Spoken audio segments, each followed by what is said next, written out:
well met. Welcome to the next episode of Isekai Realms, where we, playing ourselves, have been sucked into a fantasy world full of your favorite characters and stories. And we hope that they don't find us. I am Eric Scott DeB, playing myself, although in the realms I go by the name Elric Thalavar. I am connected to the Shadowbane legacy and a bunch of stuff that I've written, and if you find it interesting, good for you. I happen to be a writer, and you can find my work all over the internet. Check out my website, ericscottdb.com. Check out our Discord here at the Dungeon Scrawlers. We talk about all that kind of stuff. And on that note, take it away, Allie. Hello, everybody. I am Alexander Pitchford, or Ali for short. I'm a writer, game designer, and TTRPG streamer, and I am playing myself, or as I have become known in the realms, Amara Valyrian. I've been turned by my own powers, apparently, into a moon elf of some notable beauty.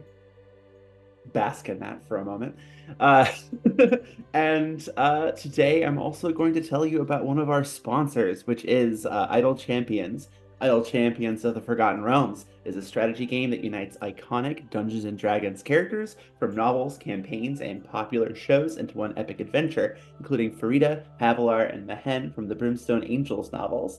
The game is available for PC and Mac on Steam and Web, Epic Game Store, Google Play, Xbox One, PlayStation 4, Nintendo Switch, iPad, iPhone, and on all Android devices. For more information, check out idlechampions.com.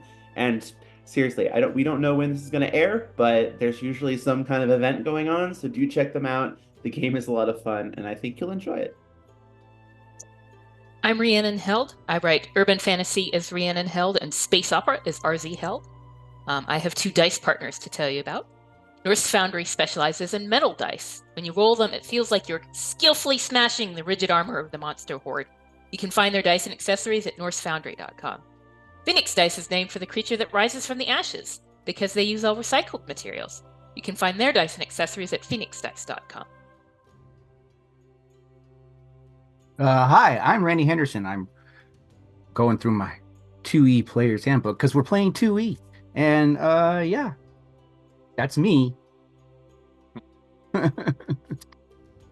You playing you. I was certainly expecting Findle Whistlepottom or something like that, based on the history of who's playing who of the last, who's playing Randy. I don't know what you're talking about. Okay, anyway, I am Chris, your Dungeon Master for the evening and for the general evenings for the Isekai Realms game. And I'm going to give us all a little bit of a recap of where we last left our heroes, and then we will plunge right into the action. So, in Book 2 of Isekai Realms, our heroes jumped away from the trouble that they left behind them in Westgate and straight into some trouble that they found for themselves below the city of Waterdeep. They were, when they arrived, deep within the Willowwood on the third level of the Dungeon of Undermountain, where they had some notable encounters with some priests of Malar, an angry druid, etc., etc., etc. But they fell into the good company of some priestesses of Eilistraee, and they were led to the Promenade, which is a temple and a living space that's sacred to the Dark Maiden. That also exists below the city of Waterdeep, also within the boundaries of Undermountain, and quite close to Skullport, a place of some ill repute and renown. They spent the night, got a little training done, so they're now approximately third or fourth level, depending upon circumstances and character, and you'll see that on the little things that are underneath each of their names. And they woke up after that good night's sleep and started a tour of the Promenade. There was a drow priestess by the name of Layla Moonshadow, she looks to be in perhaps her early 20s, but that could mean anything as far as what her actual age is. And she's fairly merry and friendly with the players. And she was leading them around the Promenade, and the place that they started was the communal baths at the Promenade, which was a location that was formerly a temple of a different faith that Randy discovered something about. and the players were, along with the children in their care, bathing and just sort of chatting and enjoying themselves. Right before we ended our last session, Rhiannon's silent partner um, was grumpy and musing about the ultimate fate of the place in which the players find themselves, and shared some information with Rhiannon that she had just started to process when we concluded our last game session. So that is where we will pick up. Joel, who will be in and out this evening, was spending some time shepherding the babes and Gedrin, and talking to a tiefling that you had all noticed was sort of providing a supervisory role for a lot of the children that were swimming in the pool. And so that's kind of where Joel is, and we'll jump to him at some point in time to have some of that conversation, but assume that he's busy doing that while all of you are wrapping up the bathing that you were doing before. So, Rhiannon, over to you. So, I mean, we don't really want to have a conference in the baths, I don't think. So I'm gonna get out of the bath, get a towel, and sort of stop by people and be like, hey, we should have a group chat after we're all done here. But I'm not going to be hurried about it. So nobody should feel like they have to immediately leave what they're doing. But okay, so you have a room that you were staying in, which is actually quite close to the baths themselves. Is that the place that seems logical to have this kind of conversation? Yeah, I mean, okay. I'll go back there myself. I have some sulking to do, so. Okay, fair enough. Important sulking. You get XP for that, so, sulk away. Become more and more adroit at sulking over time. Yep. Okay. So, okay, Eric, how about yourself? Yep. What would you like to do? I'm mostly watching over Gedrin and making sure that he is comfortable and doing okay. And I'm musing about the implications of having this young ward that I have to toughen up, as it were. He's your Robin. Yeah. You actually haven't seen him in expressing as much childlike joy as you're watching him do now. He's swimming. He's probably hasn't done a ton of that in his life, but coastal community, so he knows how to swim. But he's swimming with a couple of other children, and acting like his legitimate age, 4 or 5 winters. So it's a marked contrast from the usually over serious lad that follows you around, worshiping you like a hero. And so it's interesting to see. It's bittersweet because I know that terrible things await this lad when he grows up. And I know that those things are my fault. Just like Batman and Robin, yeah. Yeah. Some of those terrible things I've already done in a way.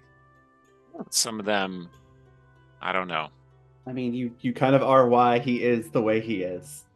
Yeah, but not yet. But not yet, yes. So are you also practicing your sulking on some level? Yeah, it's brooding, though. It's not sulking, It's brooding. So we've got sulking, we've got brooding. Randy, what have you got for? Well, I was just, teaching the babies to swim, splash around. I'm, holding them kind of under their bellies, letting them splash around. I think I spun a tale of tiefling sisters, and the benefits of and the joys of foster parenting in the hearing of the tiefling lass, and then I'm just enjoy keeping the babies entertained. And fair enough. You'll note that while you're doing that, Joel's taking the opportunity to zero in on the tiefling girl and talk to her. She looks, again, it's sort of hard to tell exactly how old she is because she's not human. So the gauges that you would have about age might not apply, right? But you're gonna guess late teens. It's hard to say. And you'll overhear her give her name to Joel, which is Zara Shadowhorn. Zara, Zara Shadowhorn. So not perhaps who you were speculating about at the conclusion of the last session. So that's you. And finally, Allie. Well, I know I went right for the water and just intending to bathe and relax and enjoy this place. Like this is a place that I've imagined for years. So of course I want to like indulge a little bit. The water is warm. The nicest bath you've had since the last time you had a bath. I think that's perhaps becoming your thing. You're the person who has the best bath in the entire party. Like you are bath focused. I mean, it's nice So, though. It's like this kind of relaxation, especially since we got here, is rare. scene and head towards sort of like the room. Did you catch all of that, or did I glitch I out? think you glitched out. You glitched. Okay. Okay. So I'll reiterate that since I did. I'll say, okay, so you'll enjoy yourself there. Rhiannon will stop briefly at you and indicate what she said, and then you'll see that she departs the room. And so all of you will stay a little while beyond that. Joel will nod to you, Randy, and you, Eric, to suggest, he's got this with the kids so that you can have a conversation with Rhiannon as you desire, and you can just fill him in later. Okay. So perhaps after 30 minutes, during which you'll note that the room is emptying out. Right now, it's mostly just the kids in there still. You'll all make your way clean for the first time in a while to the chambers that you've been given, the 10 by 10-ish, 12 by 12-ish room that you've been given to use during your stay here so far. You are alone. Okay, so Joel, as we were leaving the rest of the group, we were all at the pool room, which is sort of like the hall of healing, and also the place where there used to be a shrine to Iguanodon, I think you called him. And not you, but Randy. And the tiefling girl who you all saw, who, just to remind you, striking appearance, deep crimson skin, curved horns that frame her face, agility and stealth, maybe late teens, early 20s in terms of what age she appears to be. Pretty. And serving as a sort of older sister / nanny for the group of children of a dozen or so that she's sort of taking care of. Randy had told them a story, and people were just sort of breaking up to get dressed and go about the rest of their day. Gedrin and the babes are sort of still clinging to the other group of kids that are with her. So in order to extricate him, you're going to sort of have to approach her and engage in a little bit of conversation. So I'm assuming that that's what you'll do. Yes, I will. So is she doing some kind of activity with them, or is she just overwatching?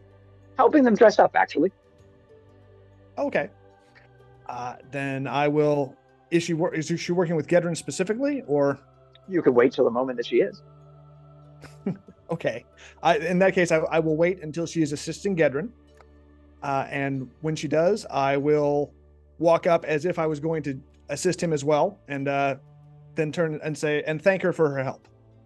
All right. She'll look up at you, and she'll say, "You're very welcome. Good day. Are you here with the travelers? Here to look after these little ones?" Yes. Yep. I am part of the adventuring party that got rescued. So she'll smile at that. And I understand that's not an uncommon occurrence around here. No, it is not.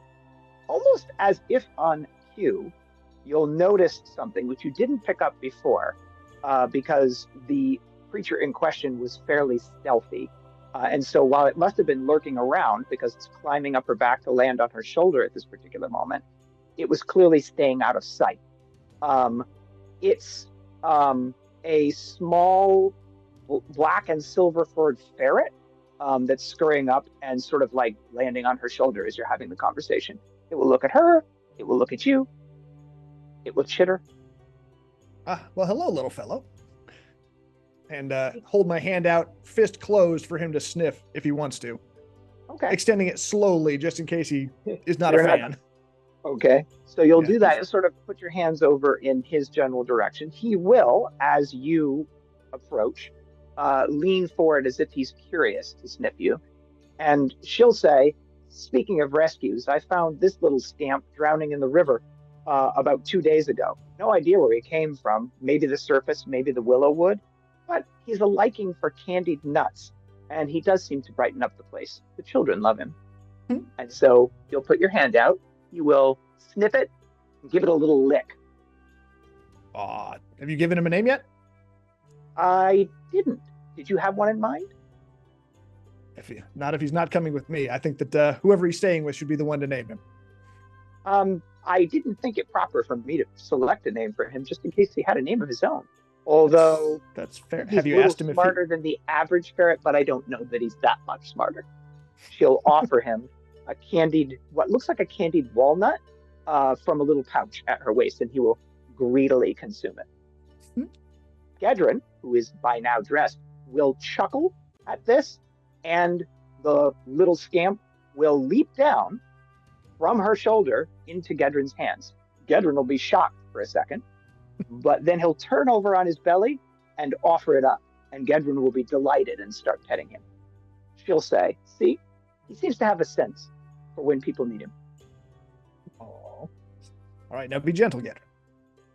I will be. He's so good. Pretty. I've never had a pet. She'll look at you as if to say, he doesn't have one now. Does the... do you have any plans for this little fellow? Are you asking her? I'm asking her. Did you have any... So it seems like None he's that I'm clearly aware of. someone's pet. Do you think he's a familiar? You think he's okay? That was going to be my next question. Are we thinking animal companion or perhaps a wizard's friend? I hadn't considered that, but it's entirely possible. That might make more sense than just coming down from the surface or in the willow wood, but that would mean that he was probably separated from whoever his normal companion would be. Well, wizard companions don't tend to survive long if they are separated from their wizard. So maybe that would be different. Hey, Joel, roll a 27 die. Okay. 20. All right. You totally missed the fact that you said that out loud in front of Gedrin, who heard it and who will look up at you and say, what? What do you mean he won't survive long? We have to save him. Well, maybe if he has a new friend that he spends time with, maybe the attachment can transfer. I'm not a wizard. Wait, Rhiannon is a wizard. Wait, a sorcerer. Sort of. Isn't that the same thing? I'll let her explain that to you. It's similar enough. I mean, bards are also arcane casters, so Randy might also be a suitable companion. Well, we've got to get him to somebody if it means that he's in danger. The woman will say, we don't necessarily know that. I think he can decide for himself where he wants to go. Right now, he seems happy sitting with you. Sure. And we don't even know for sure that he's a wizard's companion. He might just be someone's pet. We can't take the chance, Gedrin will say. If it means saving him, we have to do what's necessary. Papa would approve. I'm sure he would. He has never met a side quest he didn't like. So if you don't mind my asking, this is the woman. Mm-hmm. You're not one of my people, nor did I see one of my people amongst your friends. She's gesturing in the direction of the babies. Tieflings. No, we have we have taken charge of them. Their mother is deceased. We do not know the identity of the father. One eyebrow goes up. So we have taken it upon ourselves to be responsible for them until we can find. I mean, staying long term with a group of adventurers is probably not a good choice. But we are looking for someplace, long term to settle them safely. Have you considered this place? We just got here. This, of all the places we have been so far, this seems like one of the more likely locations. I've been here myself about a year's time. Okay. And I've found it to be fairly welcoming, and it is a kinder place than the surface to tieflings. Which is not always kind to those of your heritage. So, how did you come to be here? I'm Joel, by the way. What's your name? Zara. She will offer her hand as for a handshake. I will shake it. Okay. I came to be here because an adventuring company that I was traveling with attempted to explore Undermountain. They died, I did not, and only because the priestesses saved me. They were kind enough to take me in, and I've done what I can in the time that I've been here to repay that kindness. Mostly in the form of childcare or lifeguarding? I'm not just a nanny. I also provide protection and patrols out in the caverns beyond this place. I'm not an incapable adventurer. When you grow up on the streets, you have to learn to protect yourself. Okay, interesting. So are there... Do they often... So obviously they take in some children just looking around. Are there rules on how they handle that? How do children end up in Undermountain? Is that how most of them come here? Or, I mean, we didn't mean to go to Undermountain. Do you know anything about this place? I had never heard of the Promenade until we arrived here. The only real way into Undermountain I know about is the Yawning Portal. Other than that, I know very little. Have you heard of a place called Skullport? Yes, I have. There are, most unfortunately, many children there. Some of these are from that place, and some of them were born here. This is a community, not just a temple. Well, So is there are there rules about who your community takes in terms of... Yes, I imagine that there must be. If we decided that this was the best choice, who would we want to talk to about that? I imagine the High Priestess or the Council. I know I don't make those rules, but I've yet to see them turn anyone of good heart away. Then again, I have only been here a year. That's long. Well, I guess the question is how many children have shown up in that year? Only a small handful. All right. So how did your party end up? What happened to your party? If you don't mind me asking, if it's not a story you'd like to share, that is understandable. It's clear from the expression on her face that it was an unpleasant experience.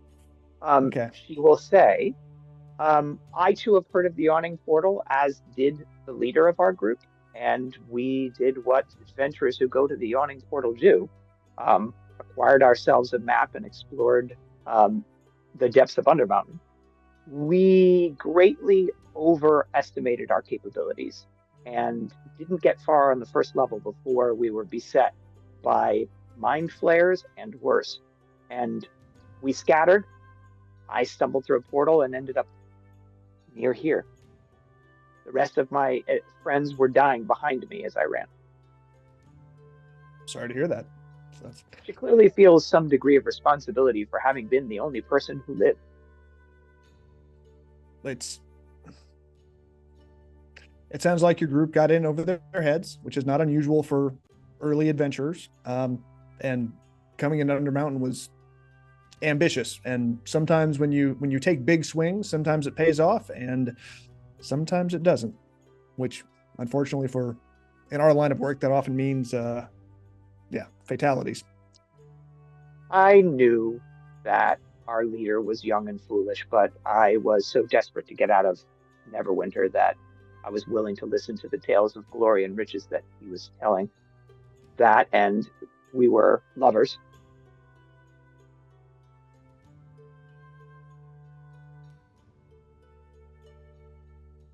So, All right. Well, he's how did you find Go ahead. yourself as in charge of these children?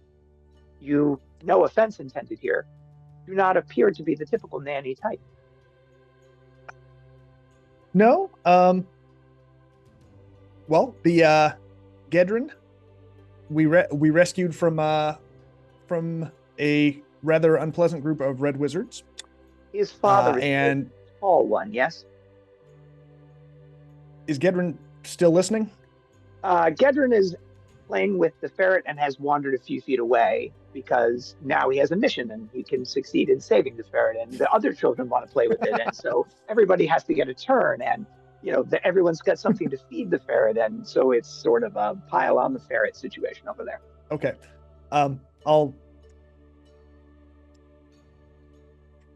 There will be a long pause before I answer that question, and I'll say it's I do not mean to pry. There is simply a striking resemblance between the two of them, and there is. He does refer to him as There Papa. is. Yes, he is. I would say he is standing in as a surrogate father at this point. An uncle, perhaps. Paladin? Something similar to that. Yes, he is a paladin. So the boy has told me several times. He's proud of his papa, as he should be. So, can I be of some service during the duration of your stay here in helping you care for these girls? I have a soft spot. Well, I am not sure. I know that we have some business to conduct here before we move on. So if you are willing and able to help care for them, it may make sense for us to leave them with you while we are out doing our business. I believe we have a meeting with the High Priestess and the Council at some point in the near future, and we owe them some services. I don't know if you heard the specifics of our rescue, but we owe Willow some trees. There was an unfortunate incident with a fireball. The mad druid of the Willowwood? Yes, and but apparently the council is supposed to be able to help us with that. So we have to. I'm assuming that they will probably want some sort of service from us in exchange for that, for evening out the books with Willow, so to speak. Quite dangerous and quite mad. I've never actually met her, but I saw her once from a distance. I wrestled her. Maybe not my best choice, but an interesting one, nonetheless. She'll smile at you for that. Yes, I'd be happy to watch the girls. What are their names? Aurea and Argentia. Very good. They remind me of home and someone I lost, and so it's hard not to feel a bond. You're from Neverwinter, you said? Or that's where you were before you came? I grew up on the streets of Neverwinter. I wouldn't necessarily say that that's where I was born, but I don't know for sure. Okay. Well, actually, the other thing that I was hoping to do is Gedrin. I'm assuming Gedrin is still in his zombie juice-covered slave rags, because we haven't had a chance to change his outfit. The locals were kind enough to provide you all with something to wear, and so some of your gear was back to the room, but they've brought in some basic clothing for the kids. Oh, okay. Well, then, I was going to suggest we should go out and find him something a little more suitable for wherever we head next. But, yeah. So that's all right. Well, thank you for your assistance, and we will, once we figure out what we're doing next, we will leave. Probably be by to drop the kids off with you. You're welcome, Joel. I watch a number of children, usually out in the Cavern of Song during the heart of the day, so that their parents can participate in the usual rituals here. You will be able to find me, just follow the sounds of laughter. How do you keep time down here? Near as I can tell, they sleep during the day and are awake usually at night, but there is a ceremony at the end of each day which helps to mark time. Okay. They have a rhythm to this place, like all places. All right. Well, thank you. You are welcome. It was good to meet you. Likewise. So do you want to scoop the kids up? I'll take Gedrin off to the side. And if there is he firmly in the ferret seems to want to stay with him, despite the fact that some of the other kids want to play with the ferret. But Zara will remind them that it gets to decide where it goes. We don't decide for it.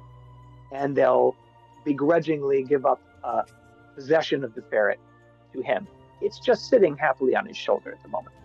It looks at you, it looks at him. That ferret definitely looks like it's smarter than just a ferret, Joel. Mm-hmm. All right, so Gedrin, is the ferret going to be coming with us? I assume so. We have to take him to either Randy or Rhiannon to see if we need a wizard. All right. Do you maybe want to give it a name if it's going to be coming with us? Should I give it a name? Shouldn't it give itself a name? Well, it's from. Well, I suppose it. You have a name? He'll say to it. It'll look at him happily. I don't think it wants to tell me its name. Perhaps it's a secret. I think so either. If your name a secret, it will look at him happily. Yes, I think it's a secret. Well, if okay. We may test this ferret's intelligence later, but maybe not in front of Gedrin. Fair enough. All right.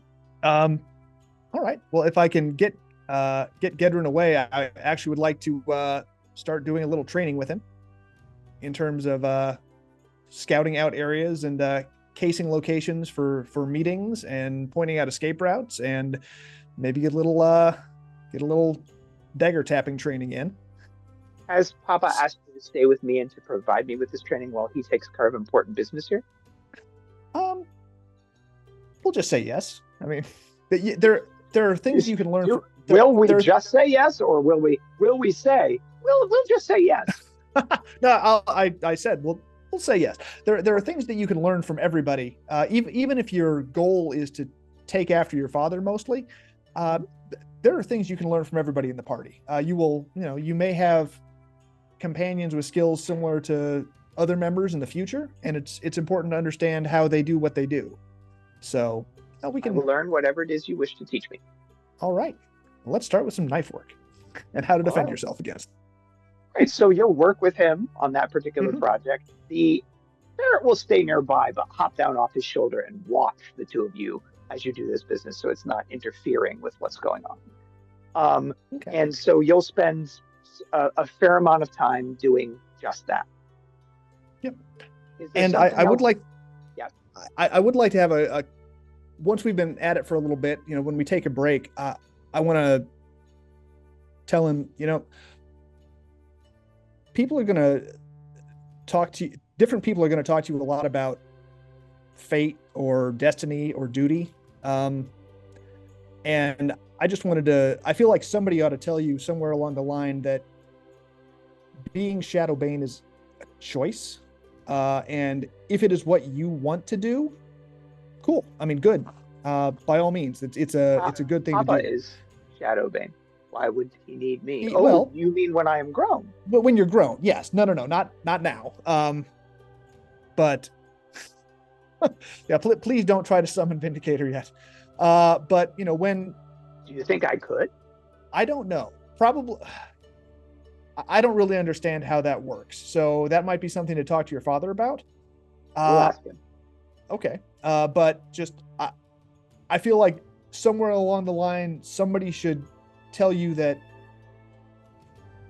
being Shadowbane is your father's dream. If you and if it's your dream too, great. But if you decide that your dream is to do something else, if you want to, write songs or join the watch or, juggle or do, if you decide that you want a normal life, it's a decision. And you have the right to,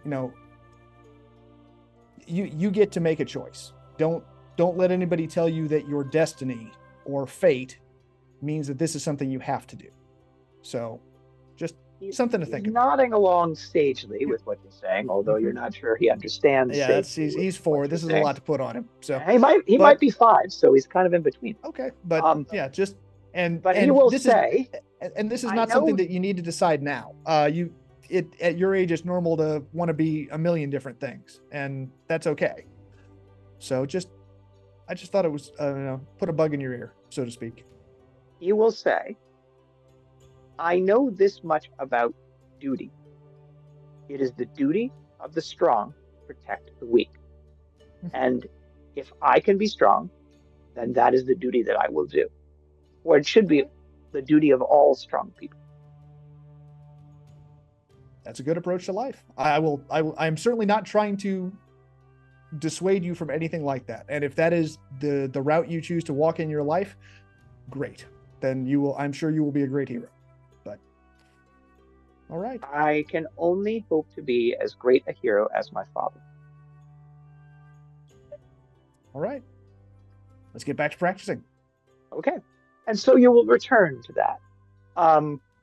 So that's going to take you a few hours. Mm-hmm. This whole, take him around and show him the thing and practice some weapons and have a conversation. And so that's what you're going to be doing for a bit here. And so we will say our goodbyes to you for a moment and then return to the rest of our group of players. Thank you. All right. Well, join up with hands for the group chat. Yep. Kumbaya. How is everyone? Oh, So I'm fantastic. my voice, well, okay, I'm going to preface this with another thing, which is that I had a conversation with my voice in terms of, can I strike a limited term deal to get out of here by doing like some specific stuff and no dice. It was very much sort of like play along for who knows how long, indeterminate period of time, and then maybe you'll get powerful enough on your own to arrange your own way home, which is some bullshit. So I know I had been a little bit more in the like play along for long enough to get out of here camp, and I am getting less so all the time. And I am no sort of like lore master as far as what other methods of getting out of here are. But I think if we're gonna arrange our own exit, and Ellie, I know that you want to stay in, etc. Yeah. But if we're gonna arrange our own exit, it's gotta be our own thing. And I don't think we can keep doing this sort of like we will react to what we're given one by one and then just keep doing that forever, because we will keep doing it forever. My voice thinks that Promenade is in danger, but didn't give a time period on that. And Oh no. What? Do you have a lore time period on that? Not an exact time period, but no, the Promenade does get royally messed up, like destroyed practically at a certain point in time. That's not good. And it's not. I don't know the exact year, but it's not far away. And so, like, the next thing is people are going to say we should evacuate, which I don't disagree with, but I don't think that they're going to take our word for it. And so that means, like, here we are yet again. We have to decide, like, between ourselves and being the heroes of the realms. And I mean, so I was weighing whether to even say it to y'all, but I mean, you're adults, you need to make your own decisions. But and I trust you not to sort of just go running after it without considering. And obviously, because I've been thinking, like, why don't we see if we can get Gedrin to stay here? And that seems like not a good idea. Yeah, not if it's going to be destroyed, which it is. Mm-hmm. Well, I mean, timelines matter. Because if it's going to be destroyed in 10 years, then like he can get out with the rest of the people. But if we're talking next couple, you won't be that. But Well, do we know how it's destroyed or why it's destroyed? Maybe we can just. Allie? I'm trying to remember. It's like it happens this decade. I know that much. It was something about what the place used to be, because it was built on something else sacred to some other deity. Oh well, Moander. Well, they get a. It has to do with Guanadar. Guanadar, is that how you say it? Like, I don't really know. Sure, that works. Sounds like an enemy of Godzilla, but okay. I just know that the promenade gets. entity. Yeah, the promenade gets attacked, and it doesn't go well. Okay. They get attacked. It breaks the seal on Guanadar's prison. Yeah. Okay. So that'll be what my voice was talking about. Yeah. So we're going to have a very angry, very powerful avatar of an evil god busting loose. Right. And it's not Which helpful that I can't remember the year. We might be powerful, but not that powerful. Yeah. Okay. Although, Is it like a cult that breaks him free? Maybe we could like undermine the cult or something. yeah. Anyway. it was a cult. It's always a cult. Why is it always a cult? I mean, we could tell them to evacuate, and then they won't listen. Yeah. And Yeah. then, like, we've done our moral duty. Have we? Because I guess. I wouldn't listen to me.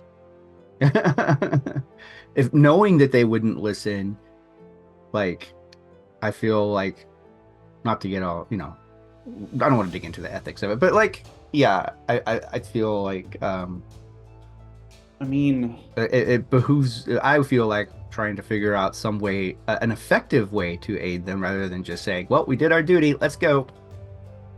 But given I have a fondness, as I've mentioned before, of Eilistraee, and they said that seemed to work out well when I was talking to the priestesses we met in the passage.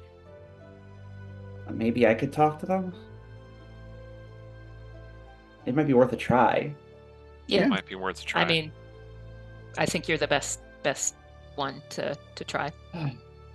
do we have any other knowledge that would be like in the movies, whenever someone's like, "I'm from the future," and they're like, "Prove it," and you have to share some kind of knowledge that only someone from or something. Do we know anything that would really impress them, that we shouldn't know, or the only way we would know it is Potentially.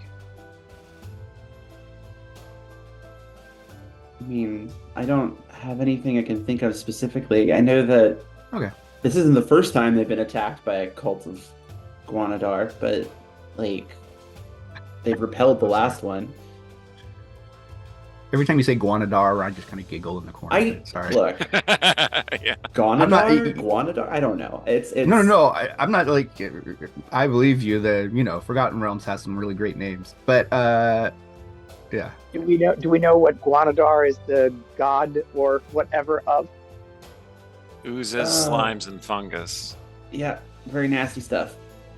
So Morander, god of rot and corruption, is probably the Similar, but Guanadar is some kind of demonic entity god. And the Drow initially thought that Guanadar was a deity in their own pantheon, and they were mistaken about that. Although I think he is still in their pantheon, they just worship him as a deity. But in reality, he is an older and more powerful entity than anyone expected, which is not good. We're talking elder evil sort of thing here. Yeah. Yeah. Yes, very definitely an eldritch horror situation. Not fond of this. I mean, so if I'm remembering those events happened in the Lady Penitent trilogy, which I'm trying to remember the year that happened in. 1375 or later. Let me see. I just So- don't know. It's not this year. It's not this year. It's sometime in the future. It's a few Okay. years off. So, butterfly effect hypothetical, just to throw this out there. Uh-huh. So, the cultists attack, Promenade is destroyed, that draws down Guanadar's strength, and means that he doesn't rampage across the entirety of the realms. So, if we evacuate people, the cultists show up, they break him out, he, like, takes over the entire world. Like, I'm not saying that's definitely going to happen, but you can't say that we know it's definitely going to be that we save the people and then hooray, everybody's happy. Yeah. Correct. And knowing Damn, Rhiannon, that's good. the way this universe has functioned, Yeah. I would put my money on it makes it worse rather than it makes it better, just to be cynical about it. There's a smile. Everybody who's watching, see the smile. Yep. Uh-huh. Used by how I cynical mean, you. so Yes, I just pictured Chris the Gray smiling maniacally. I have a very clear image of Chris, and it is always of him smiling maniacally. Like, yeah. All right, well, there's only so much we can do, but I do think that we should try and protect these people and our own people, if possible. Well, our own people is more important, but protecting them as well if we can. So I do think that Allie should try and talk with them. yeah. I mean, even if they disbelieve us later, maybe they can recognize the warning signs earlier because they've been warned. Like, Right. I mean, we could frame it in the sense of it being a prophecy. They're all about prophecies here in the realms. we should hire Yeah. that tiefling girl though to come with us, It's a really good idea. like an au pair. Have you forged a relationship with this tiefling, Randy? No, I think I have not. Maybe that's what it seems Joel is working on that. I'm more just kind of like tried Oh, to is that drop where some Joel hints. Definitely working. Yes. Joel's also better with Gedrin than I am, which is, I mean, not really a surprise. But anyway, we don't need to think about that. That's beside the point. Hmm. So, Only Edrin were dog, you'd be really good with him. Yeah, probably. so, Rhiannon, do you have a spell that turns? No, you know what? Never mind. Let's let.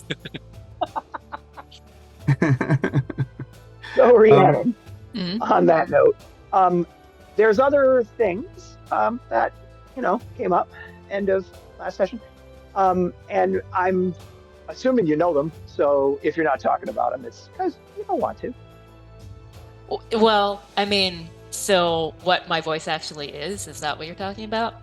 I mean, whatever might have been talked about in that conversation. Because my memory is but human, but yes, I can refresh your recollection if it would be helpful. Well, I remember the part where the voice is a minion of Asmodeus mixed with my sin of pride. Well, it didn't say pride, but like later. I mean, there's what I was doing with my Soul King was verifying that it's probably pride. I don't think of anything else. So, yeah, no. Okay, fair enough. That's what I thought. Okay. So then you've spent a little time talking amongst yourselves about an appropriate course of action. You've appointed a person, the point person, to handle this appropriate course of action. And so get dressed, maybe? Yeah, I think getting dressed. Well, I had time to get out of my towel before I left Yeah. the I baby. meant sort of like that in whatever you plan to wear Oh, for I the see. day. Kind of Yeah. You'll note when you return to the room that they've actually laid out some very basic clothing in roughly your sizes. Ooh, fantastic. For the women, it is sort of like a shift, like a sundress style shift. That's sort of like white spider silk, probably. Ooh. So very lightweight, comfortable. And for the gentlemen, it's basic linen breeches in a dark color, so like gray, and a basic tunic in a dark color, so like black or gray. I think maybe there's a theme they're working there. Okay. You're free to use those or ignore those as you see fit. I'll definitely wear mine. Allie's super into it. I'm super into it. I am here. I'm ready to go. Yeah, Okay. I'll put on those clothes. Since my early adventures here in the realms, I have come to appreciate the subtle comfort of having clean clothes. They say it's right next to godliness. That's what they say about that. Yeah. I think the stench may have faded by now. I hope so. Yes, it has. You've bathed at least enough times. One of which with a rather rough scrubbing brush that you've managed to get that scent. And maybe it's still in your mind somewhere. Exfoliating. But yeah. Okay, so that's a yes for Allie and Eric. Rhiannon? Partially for me. You can have my jeans when you pull them off my cold dead body. So I Oh have my washed God. them at some point, whether it was next to the bath or something. But Nice. Yep. Nice. so I'll use the shift as a chemise over jeans, and then I assume at some point I've gotten some kind of bodice, because just a chemise won't be support. And then so chemise, bodice, and then I had a coat, I think, from Jamal's that I was wearing, the one in the art. So I'll put that back on. So it's kind of like I have used their thing as an underlayer that's cleaner for my ensemble. So Okay, got it. Excellent. And finally, Randy. It's not flashy, Randy. It's not a flashy outfit. It's not a flashy outfit, is that what you said? Yeah, the one they left you. Not a flashy outfit. Okay. I mean, describe what they left me. Plain, like Viking style tunic, Mhm. in dark gray or black fabric, linen, and breeches. So basically, just beyond the knee, in linen, dark gray. Yeah, that's pretty bland. What else is in this room? I forgot.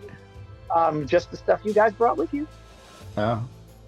All right. Well, I mean, they took away our clothes to be clean. Is that what you said? No, they left your clothes, but they provided you with clothing if you wanted to wear something. They knew you were going to a bath, so they thought to themselves, maybe I'd want to put on something clean. Is there a servant somewhere? I said, do you have a laundry service? What is Sadly, our no servants available at the moment? Maybe okay. outside somewhere, but not in here. Okay, sorry. I don't want to take up a lot of time for this. Yeah, I'll just I'll put on my hat. And Okay, so punch it up a little bit. You'll go with the base layer, but you'll punch it up a little bit. Okay, Sure. all right, Yeah. fair enough. So the only other question is weapons and equipment. Now, they were clear with you that you could carry them. This is the Underdark at the end of the day. But don't wave them about. That was pretty much the previous admonition they gave you. Do you want to leave them in the room, or do you want to take them with you? I don't have any. I know how to use one, but I don't have it yet. I'll leave the longsword. I'm keeping the stiletto. Okay. I think somebody at some point in time gave you a knife or a dagger, Gannon. I would be very surprised to discover that. Yeah, Eric, I think. Yeah. So, you need that, or? Yeah. Okay, fair enough. Eric? I don't need to carry around Benkei with me because I can just summon it. So Does that mean you'll leave it in the room? I will leave that behind. Okay. And Red. I guess I'll just bring along my little K-bar knife and that I brought with me from home. Mhm. And yeah, I guess. So, okay. So we're just kind of leaving all of our equipment in this room. I didn't necessarily think that that was the case. You're leaving a bunch of like clothing and sort of personal effects to the extent that you have that. Maybe if you've got a backpack, most people are leaving their backpack behind. But it sounds like people are taking personal weapons. And I assume that if you have like a magical ring, a magical amulet, a magical cloak, which I'm going to ask you about where they are in a moment, Okay. or potions, that people are bringing those. Okay. Yeah. Okay. So let's ask about those 3 items. Who's wearing the magic ring that makes it so that you can't be stopped by spells that try to stop you? I think it was last on Rhiannon, but I'm asking if we've kept it that way. I don't I see see that no I need it, reason. but I see no reason to think that we changed who was carrying it, but Rhiannon doesn't want it, but we'll take it anyway. if Rihanna doesn't need it, doesn't Yeah. feel like having it, then if I'm running into something, then I'm boned. So I guess, I mean, didn't I get it because like the bravely ran away aspects of it? yeah, Because basically, I would be think the so. most likely to be bravely running away. Yeah. It does help with both spider webs and water. Yeah, why don't you keep wearing it, Rhiannon? And Okay. So the cloak, the glittery, shiny, prismatic cloak that helps you be slightly apart from where it looks like you are. I was wearing that before. Do we want to change up who has that? No? Okay. I'm still wearing that. You're the then. one running into melee, dude. Yeah, that's definitely true. So do you want to keep that on?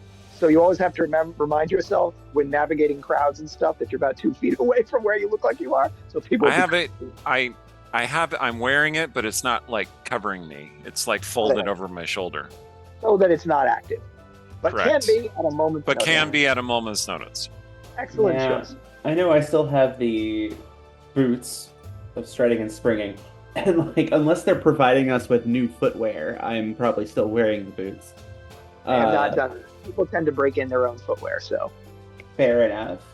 And then like, that and the stiletto are the main magic items that I took from that cache. there is a brooch. I think Eric had that last I knew. Yeah, I believe so. Did we determine that was a brooch of shielding, or You believe that it has. You know enough to know from what Finder told you when he was pretending not to be Finder that it does both a healing function and a protective function. Those are the things. I think he may have intimated that someone here in Waterdeep makes these. So you might ask around. Yeah, I'm gonna write down brooch of protection / healing. Brooch. Sorry. I can only stand it so long. I was Brooch. like- Brooch. Right? That's what I wrote. That's what I wrote down. I wrote down brooch. Okay, so you have got that. Check. All right. Correct. Remind me of that should things come to combat at some point in time. Yeah, I didn't want to broach that topic, but yes. Oh my god. Oh. Randy is always there for us in our time of need. Yeah, and I think as far as the items that we don't know what they do, but we have a sneaking suspicion they're magical, I think we should just leave those to the side for now. Yep.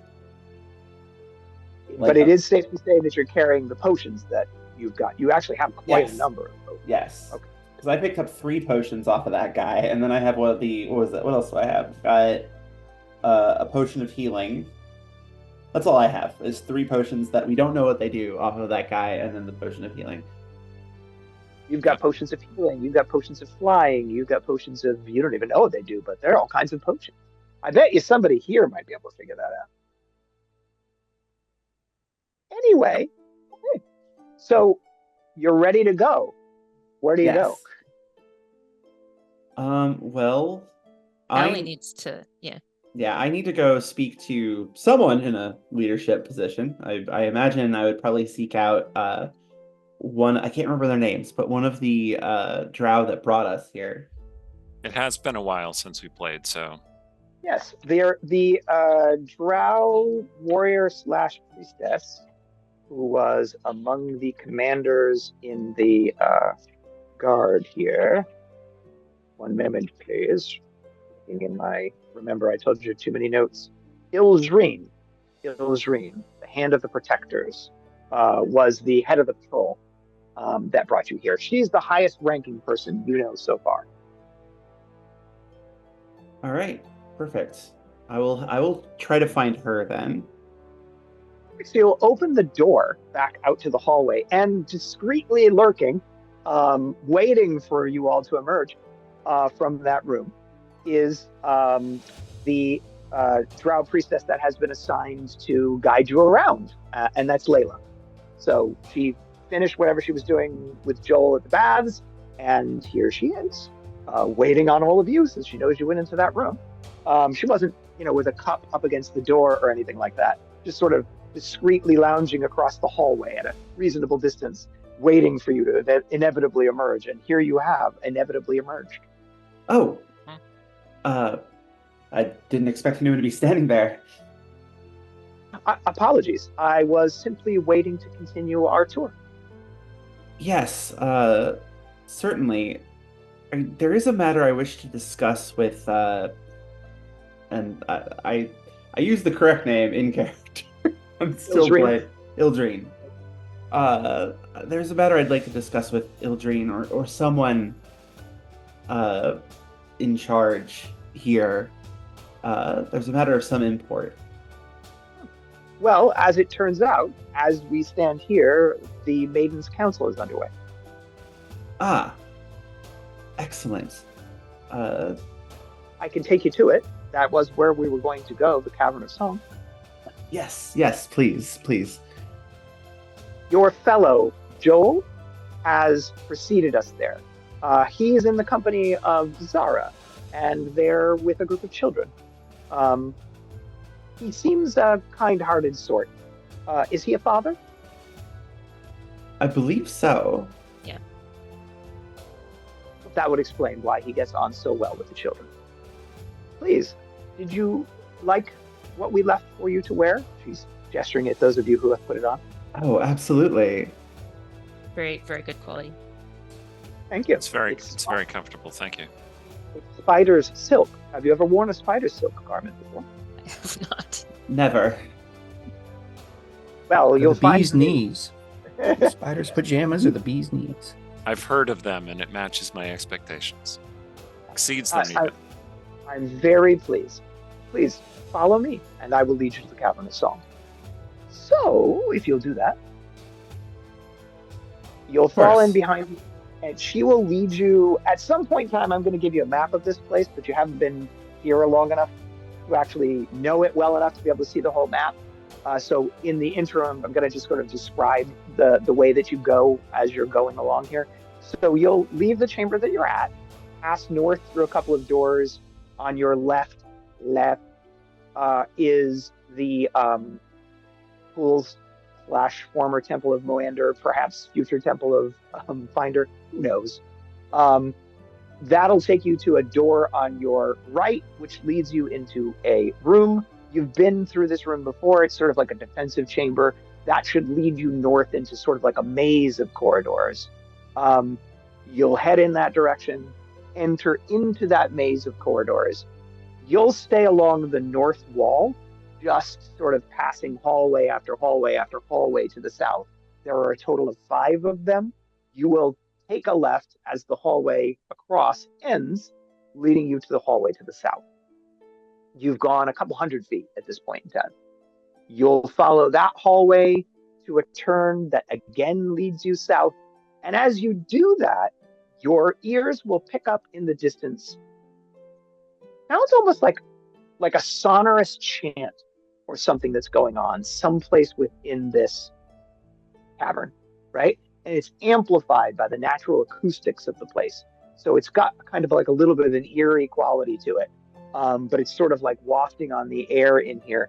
And you can smell, like you're approaching a larger room.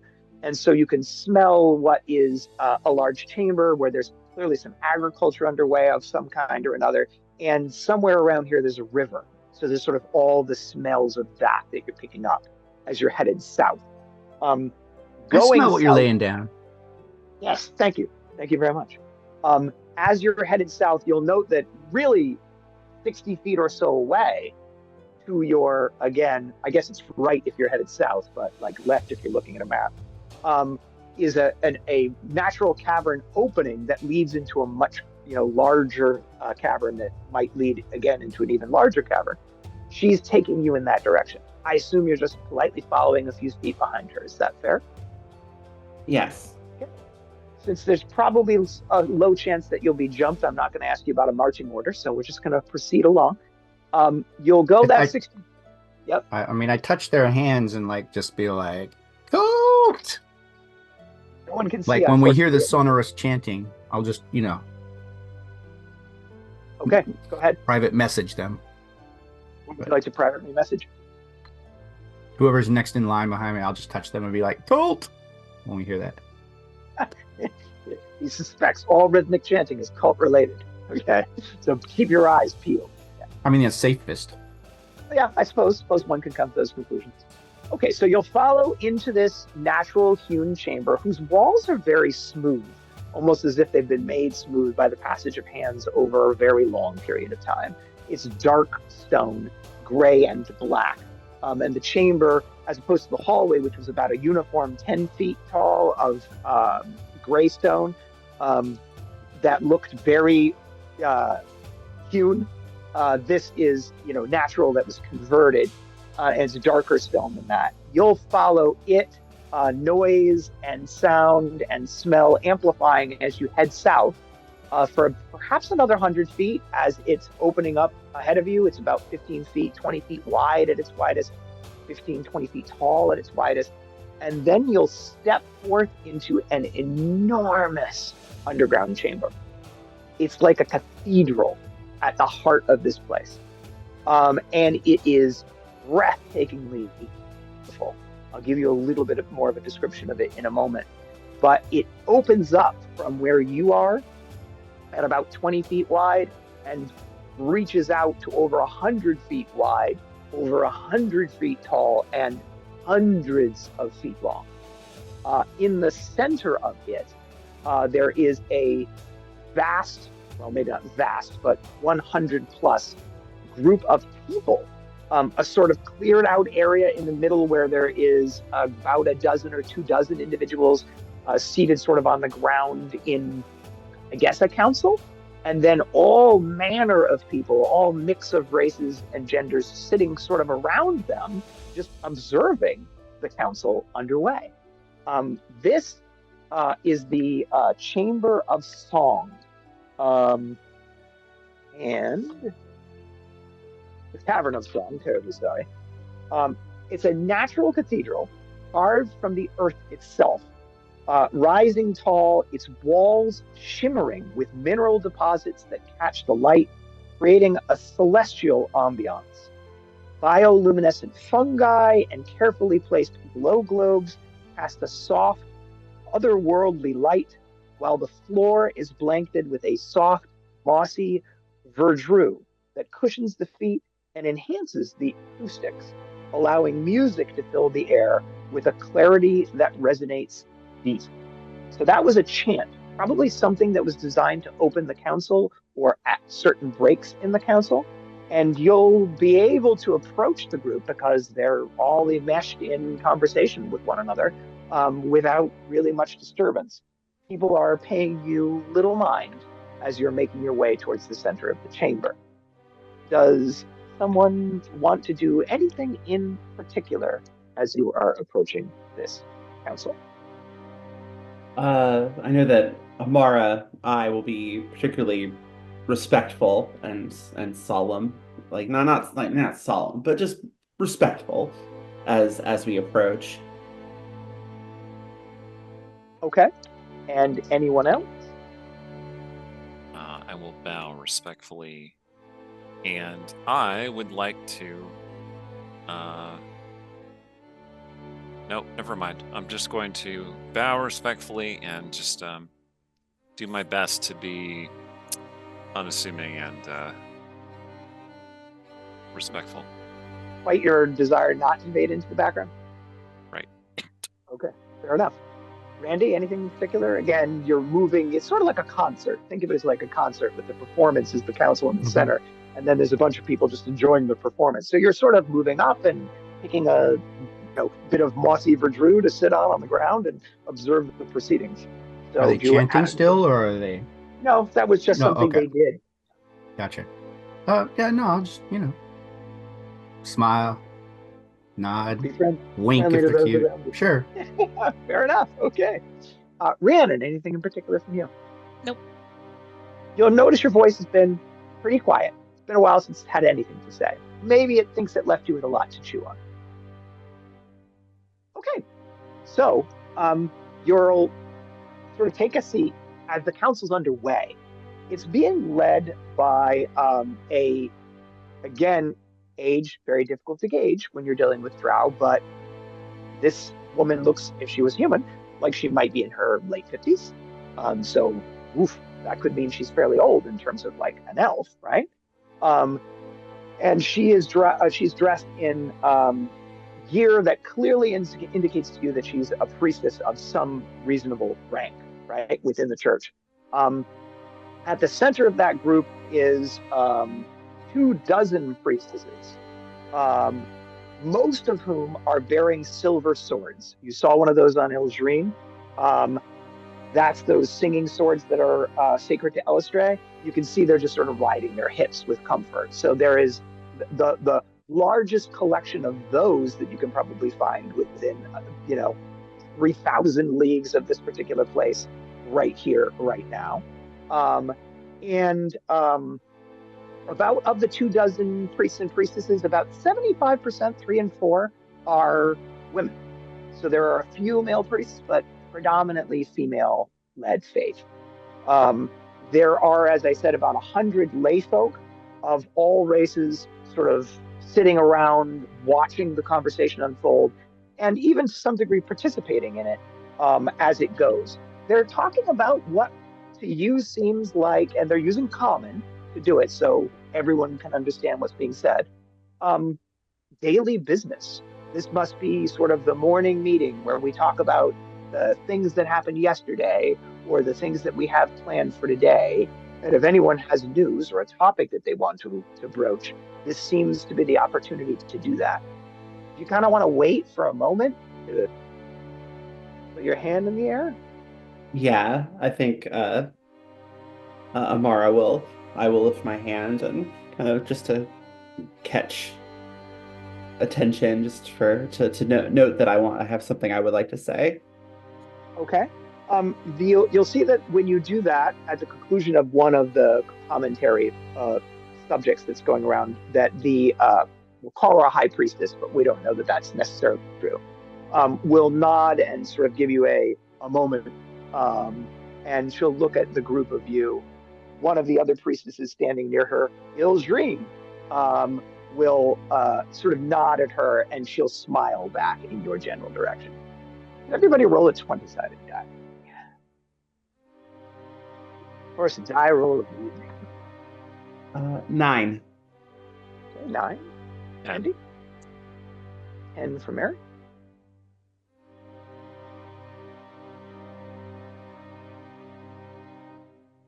Ooh. Okay. And Brienne? 5. 5. Okay. So all of you will notice that people seem to be curious about you, but nobody's really staring openly at you. But you do look new, right? You're somebody who hasn't been here, and it's a big community, but reasonably small at the end of the day. So new people coming in the door are always a little bit interesting. So people seem to be sort of like looking at you. To the extent that you wave or make any, they'll all do the same. They'll mirror your gesture, whatever you did to them, peace between worlds or whatever you have in mind. They'll in turn mirror to you because they presume that this is you trying to greet them in a friendly way, and so they're going to have that. You'll get some people that are willing to do. So Randy's having some fun with it. Yeah. He's definitely having some fun with it. Randy, you'll notice that one of the people that you winked at is staring at you. So, what constitutes cute for you, Randy? Oh, wow. That's such a wide range. You did say if they're cute, I'll wink. Yeah, sure. Wow. I guess it just depends. Like, what would be cute in a drow? You remember you've got a mix of races here. There's some drow, there's some dwarves, there's some gnomes, there's some humans. There's even a couple of half-orcs in here. I think it just depends. Because You're gonna I'm mull that pretty. one. I'll leave you to mull that one. Let's go with whoever looks closest to, like, like I don't know, androgynous kind of a Okay, beauty. fair enough. Yeah. So then you're likely to find that more among the elves than you are among the other Sure. races here, the Promenade. And so there is definitely an androgynous looking person, Mm-hmm. hard to say because you've chosen androgynous, who will wink at you because Sure. that's apparently a thing one does, is wink at people. So you have drawn the attention of an individual, just FYI. Okay. So that said, now is apparently the moment when you have been chosen as a group to be able to say something. You know this because we'll use the term high priestess, even though that may not necessarily apply. Will cast her voice out over the assembly and say, we have some adventurers who have recently joined us by way of Eilistraee from the Willowwood. I'd ask that you stand forth, introduce yourselves, and speak your piece. Thank you. And I'll kind of curtsy slightly. Everyone in this entire place is now raptly looking at all of you. Wonderful. Take it away, Allie. My name is Amara Valerian. My friends and I, my companions, we were, well, sort of found our way here by accident, unfortunately. Trying to find our way to the city above. But nods around the group. This has perhaps happened before. Yep. Portal magic is always a bit tricky. Particularly ancient portals that you don't really know how they work. In any Portals. case, How do they work? right? You'll get a little bit of tittering laughter from around the room at that. Well, you got the crowd with you. We wanted to thank you for your hospitality. We're grateful for the rest and the welcome that we have received thus far. But I also wish to speak today because we have a matter of some import. I suppose, I'm not sure how else to say this. Grave tidings of the future. Okay, you'll get some murmuring around the room about that. Oh, these people don't seem to just be random adventurers that wandered by. Okay. This place, what you've built here, is a wonder to behold. It's something that I've only ever dreamed of seeing. And is my fear. That will trigger some, praise be to the Dark Maiden from around the room. Go ahead. We have some knowledge of things that may yet come to pass in several years' time. Things that would see all of this destroyed. And we wish that'll be a little bit gasps in the audience, and you'll see everybody, particularly who isn't Allie, because Allie's speechifying at the moment. So you guys are free to sort of watch while Allie's speechifying. You'll see the, again, High Priestess, for lack of a better term, and Eilistraee trade a look. That was unexpected. Like, we weren't expecting that to happen, and that's troubling. So, again, Allie, you're not necessarily picking that up as smoothly because you're giving a speech to the room, right? Right. They're paying attention to how people are receiving it. Speak on. Destroyed.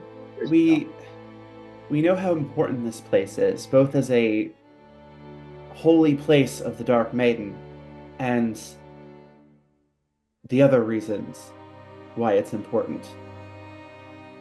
Things that perhaps I shouldn't speak of aloud here. But know that the risk to this place is great if precautions are not taken to prevent what is to come. And I'm not, as much as I applaud the public forum, perhaps this is something that should be spoken about more directly. The, again, for want of a term, High Priestess will say, "Thank you, Amara, for those words of concern. I would agree with you. Your news is disturbing and surprising to me." That's a look to Eilistraee. Why didn't you brief me about this, kiddo? And and she will say, however, the High Priestess is away at the moment. She should return by this evening. I think this is something that merits a conversation with her. Of course. Sorry, High Priestess is not available at this time. Please leave a message. That would be. And she... That would be. Would that be High Priestess Veladorn? They will nod. It would indeed. That's also a look that says, these random strangers know more about this place than we thought. Meanwhile, I'm in the back, like elbowing Randy, like, don't comment. Thank you for... No puns. No puns. Well, thank you again for being willing to listen to us, and for the welcome and the hospitality. I don't mean to alarm anyone. Hopefully, this is something that can be handled. It's only our desire to protect this place that has been so kind to us and serves such a good purpose in the realms. So that's you chiming in with a deep, sonorous voice so that it can carry around the great acoustics of this chamber.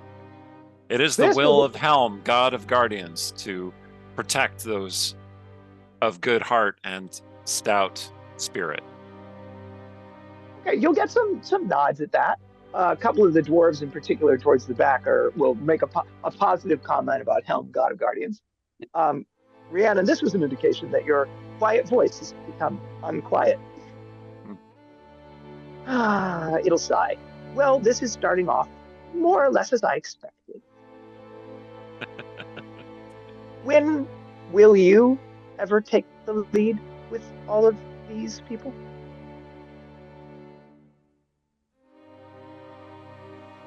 When I'm good and ready. Fair enough. Okay, so, Amara, can you roll a 20-sided die? Yes, absolutely. Oh, there we go. 6. Okay, so you'll notice a couple of things. One is that the priestess that was leading this council was clearly not the high priestess. We now know that. It will turn the proceedings over to another priestess to conduct the remainder of the meeting, and sort of move aside with Eilistraee to have a conversation like, okay, we need to talk. And so you'll notice that occur. Everybody else is sort of now, they're all zoned in on you. You're no longer anonymous people wandering this place. You're all people with interesting information about the future. And so people are now doubly curious, not just strangers, but you've got some evil tidings that people are going to want to know. And you've got a meeting coming with the high priestess later today. So, and last thing, as the priests and priestesses are sort of shifting around up front, you'll briefly lay eyes on what looks like a male priest, who, is over Ilzrine and the second in command, for want of a better term, and then sort of leaves the room after whispering to them to perhaps deliver a message. And there is just something strangely familiar about the look of this person to you. I mean, make of that what you will. Just like you catch a glimpse of them really by sheer happenstance, because they're coming over to talk to two people that you're sort of looking at that moment. And you'll go, I don't know, there's something weird about that person that just sticks out in my head. Male, priest, word at the waist. Nothing that would really be, but something. And then, before you know it, that person fades into the crowd and is gone, probably delivering a message somewhere else in this place. Someone who was nearby you but wasn't crowding you, but now is back again, that is your guide, will come over to all of you and say, well, I see. That was something I was not expecting. Do you wish to remain for the remainder of the council, or would you prefer to continue our tour? We can continue the tour. At least I'm all right with continuing the tour. I did have a question about,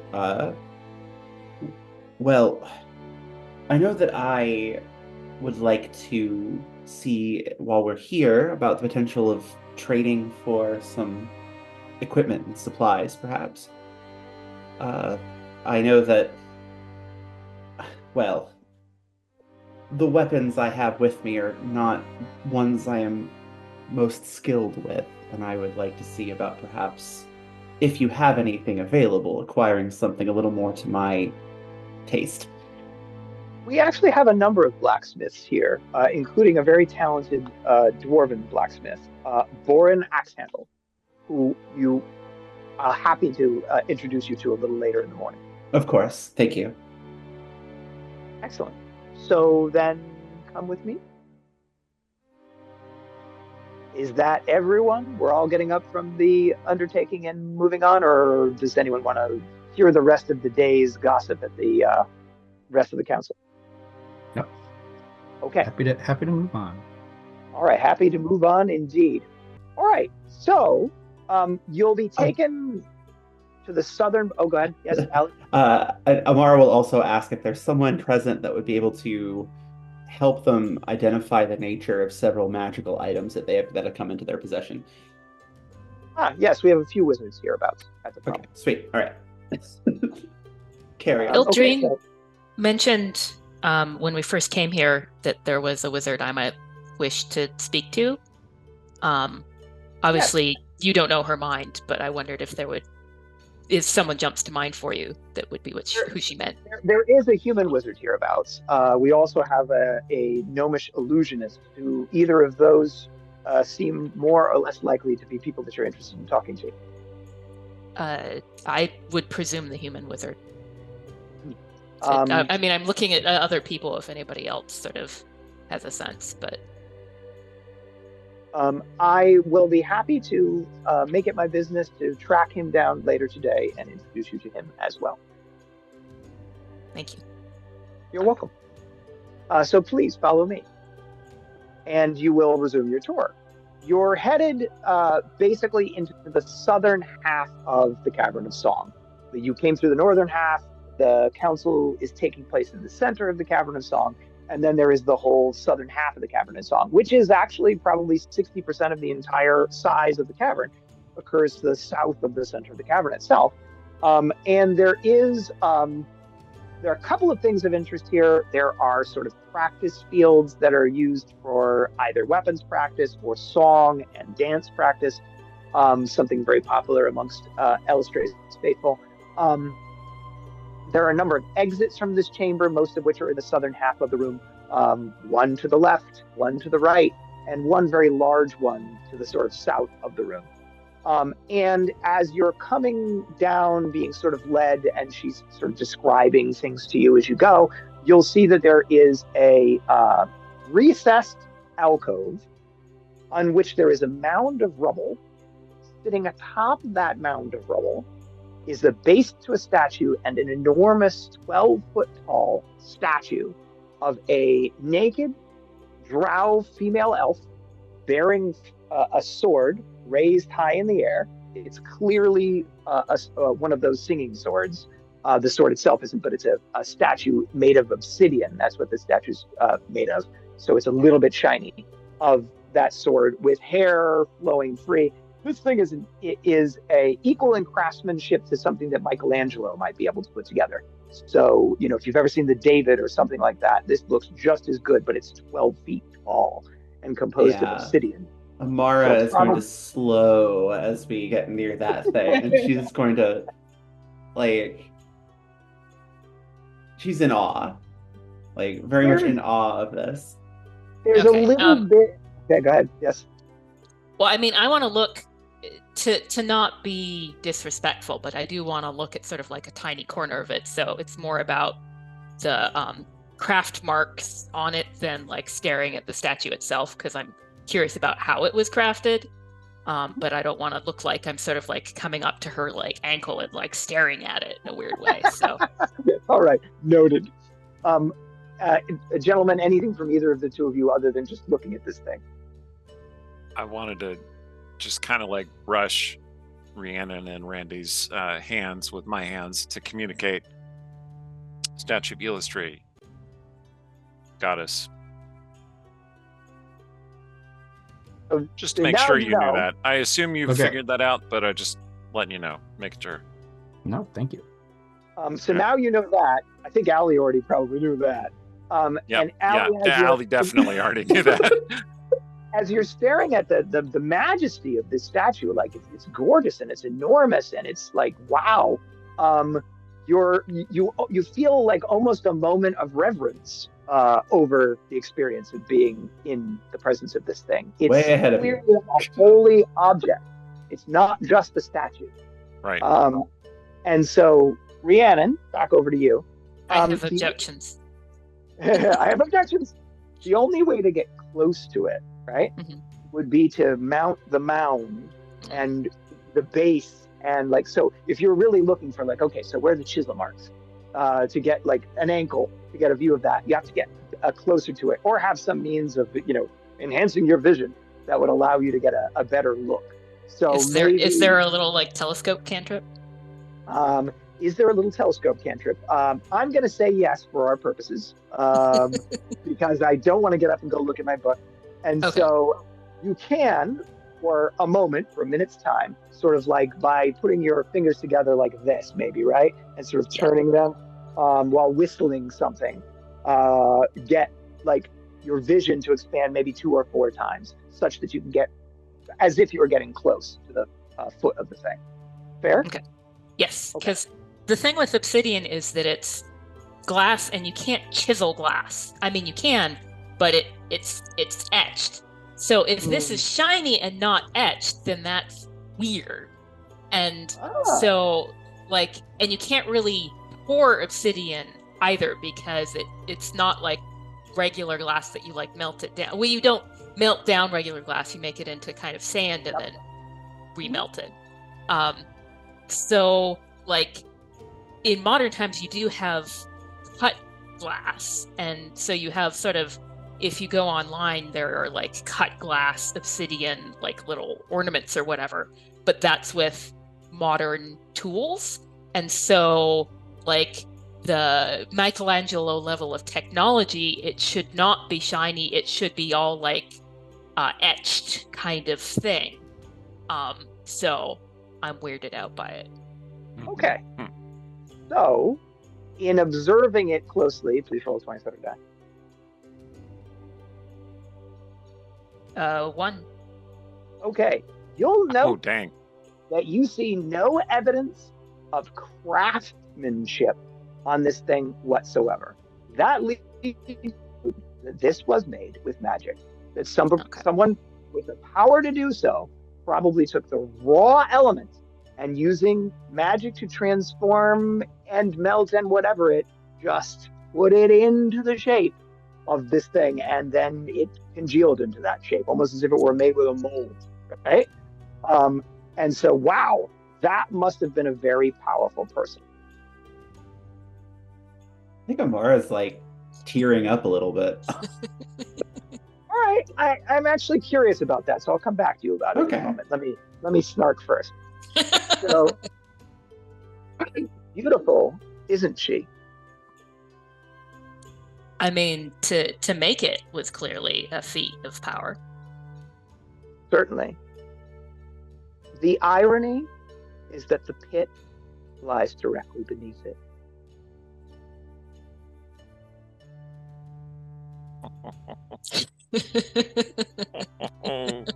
Oh no.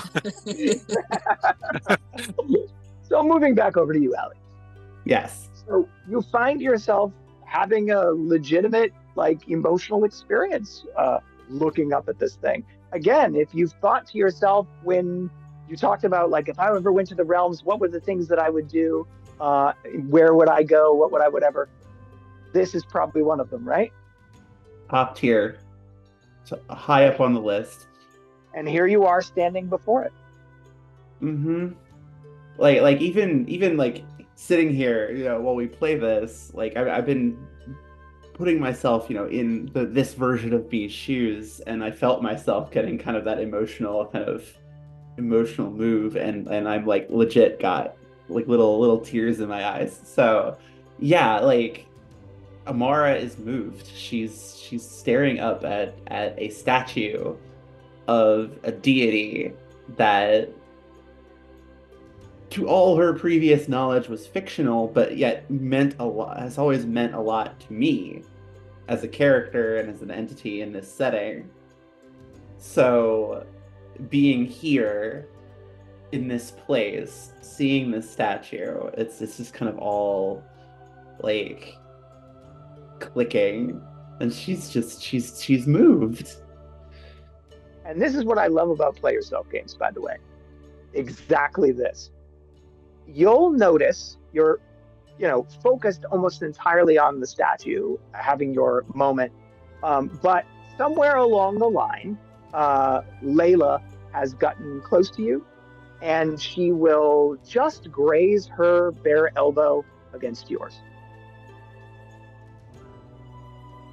And when you look in her direction, she's beaming at you. She senses that you're having a moment here. Yeah. I think Amara will actually like get visually flustered a bit, just slight embarrassment at kind of being caught having that moment. Then she'll just hug you straight out. Oh. Tell me when the waterworks start. They do. Like Amara will return the hug. I'll return the hug, and just to have that moment. So the two of them are standing there holding each other, crying, because when you start, she'll start. So the party is now watching this, like, okay. Well, bleep. I'm gonna go to Eric. Well, and actually, I'll pull in Randy too to the group chat, and be like, so the voice says the pit is under there, and I don't know, Eric, you know Allie really well. This is a piece of information we should also pass on, but I mean, I know we told you don't do it, but maybe this is a time for Paladin voice to like let her know, or like, I don't know, maybe you speak up in our meeting with the priestess. I'll let her know. We'll let her have this moment though. Yeah, totally. And I think this makes it clear why we should try and protect this place if we can, because it's very meaningful. It's like that. Brianna never holds her cards close to her chest. If I might ask, did your voice say something about a particular pit? No. I mean, it said it. I mean, I can ask it, but it'll be kind of obvious that other conversations have been happening. It's fine. No worries. It just said the pit is under there, and I assumed it was the Iguanodon pit. Iguanodon pit. Yeah. No, Yeah. That's definitely a enemy of Godzilla. Iguanodon. That is definitely Yes. an enemy of Godzilla. Yeah.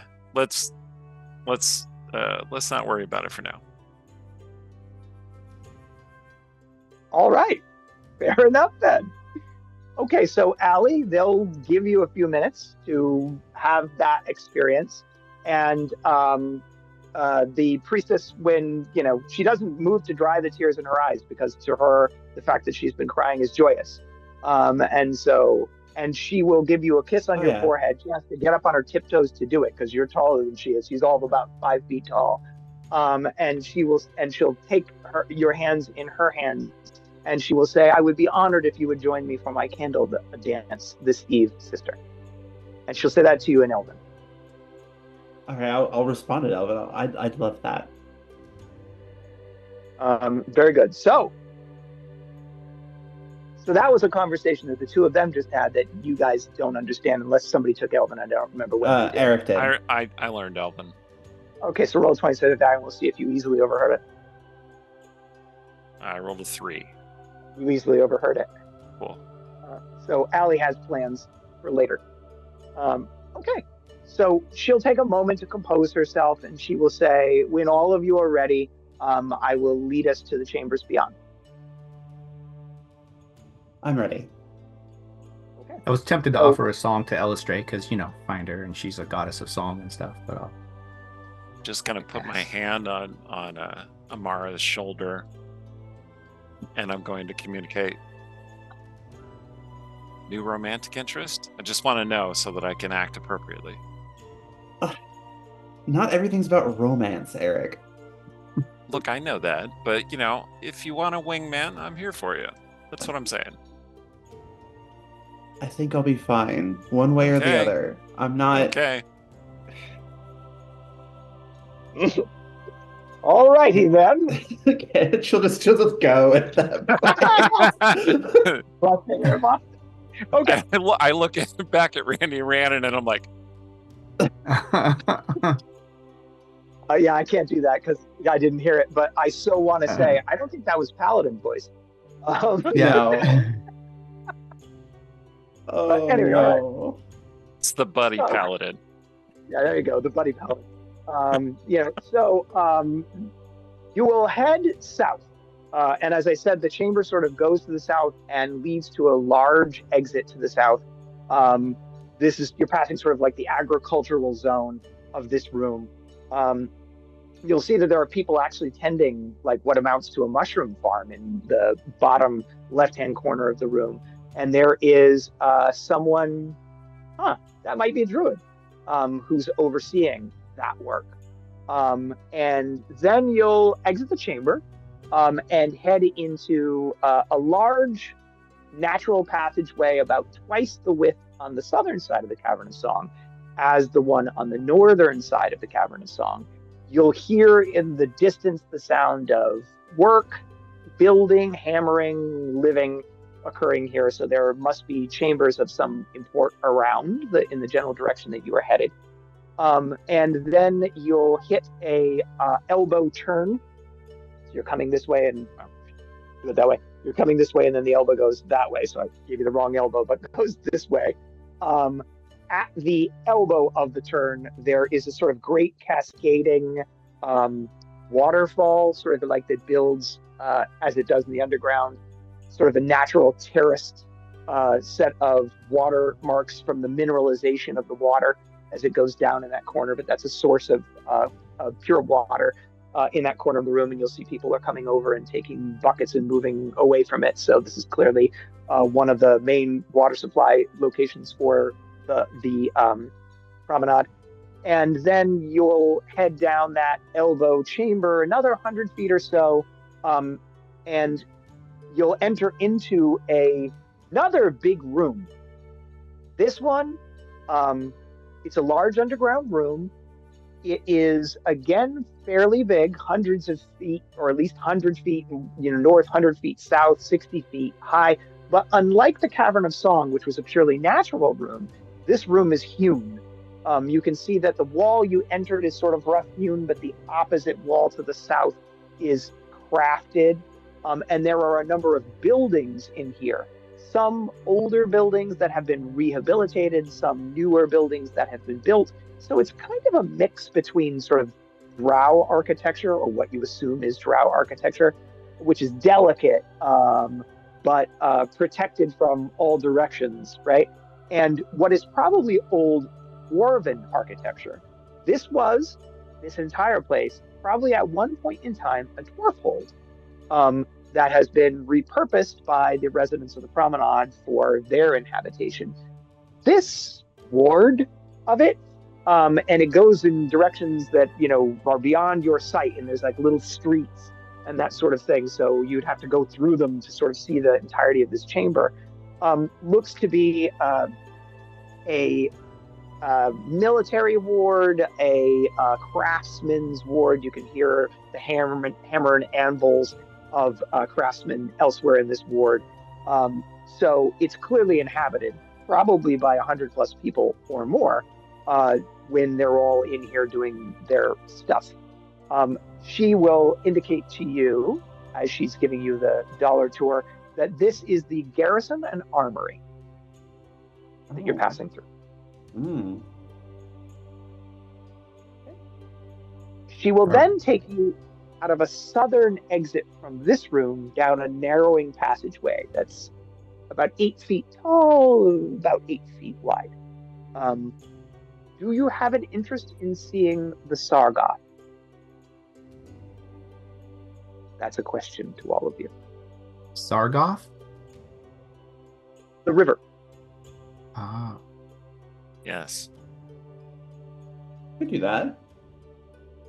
I'm not opposed to this. Very good. We will be passing near our outer pickets. Okay. So I would ask that you make some effort to be quiet. And she will begin to lead you down this hallway. Most of the rest of the place has crystals that glow, magical sources of light that have been placed in strategic locations, bioluminescent fungus, etc., etc. Here are the light. Yep. Well, when she says we're going to be going outside the pickets, that means outside their normal area of protection, right? She said near the pickets. Near the pickets. Oh, okay. Because I was going to say, if she's telling us that while we're in a place full of weapons, it just felt like a natural opportunity to maybe, grab a couple things. But if we can just continue. Entirely up to you, Randy. If you want to say, you did just mention an armory. Should we be better armed? Yeah, I'd probably say something like that. Like, if we're going to go outside the pickets, maybe should we, grab a couple things just to be safe? I had not considered that possibility. Are you, you mentioned earlier, Amara, that you were seeking arms and armor. That's true. All of you? Well, I don't really need armor at the moment. My armor back in our room is certainly sufficient. I wouldn't mind getting a new blade at the very least. Then perhaps we should take a moment to detour back to the armory. So she's going to start leading you back in that direction unless someone tells her otherwise. I'm down. I'm fine with that. That's fine. I think Joel would be very happy. He's unfortunately not here because I think he needed to replace his dwarf armor with something more to his size. But I can assure you I will take care of all of that for him when he and I speak privately, which will occur somewhere in the course of this session. Okay, so she'll double back in the direction that she was headed from, and she'll take you a couple of streets deep. These streets are about 10 feet wide, and so they're not really streets. They're more alleyways than streets, and the place is a little bit of a maze, to be honest. You feel happy that you have her to guide you, and it's sort of bigger than it looks, right? But it doesn't take long to get to the sound of the hammering that we talked about before. This is a blacksmithy. You can tell by sort of the smoke that's, crawling along the top of the chamber, coming out of the top of this particular squat, looks like rehabilitated dwarven smithy. And there are at least 3 blacksmiths at work inside it. She will say, "A moment," and leave you here on the street. Well, I think this is going well. I'm going to elbow Eric. Right. Rain on the parade, Eric. I believe I glance at Rhiannon like, you're right. So is this I, out loud or not? No, I again put my hand on Amara's shoulder, like kind of in a like, I support you and I'm glad that you're having a good time. But what I communicate is that, so according to Rhiannon's voice, the pit is under that statue. Yeah, I knew where the pit was. We've decided to call Gonadar Iguanodon. Is this the Iguanodon pit? Yes, it's the Iguanodon pit. So look, I knew where it was. I'm not like good. I'm glad. No, this is good. Do you have any ideas about how to communicate this to them? Or what warnings to give? That's the thing. I don't know off the top of my head. Randy runs up and like grabs my other hand. Like what are you gonna do? Like other than just going, hey, in about 7 years, the evil avatar of a slime god you have buried under your temple is gonna burst out and kill everyone. Like, how do you explain that in a way that makes sense? I think we can explain it to Killway pretty easily. I think so. It's just a matter of meeting Killway. Like, yeah, it's a whole thing. Yes, it's a whole thing. All right. I think we can manage that. I think just the fact that we know what's down there will give our words some weight, because I don't think that's common knowledge. Knowing that the pit's even there or where it is. But it's definitely something to be careful with. Okay. Best we can do is just offer what we know and go from there. Okay. Randy, did you have something you wanted to add? Well, I'm not in there. They're having a private conversation, so I can't really. I thought Eric suggested you were running up. Yeah, I gave you an in if you wanted. Well, yeah, okay. So, I mean, I just wanted to offer, tell Ali I'm so happy that you connected with Eilistraee. That's pretty awesome. And then, she's a goddess of song and stuff. I could sort of sing a song that subtly breaks it to them that there's a pit underneath her feet. I mean, I'm pretty sure that the higher ups are well aware.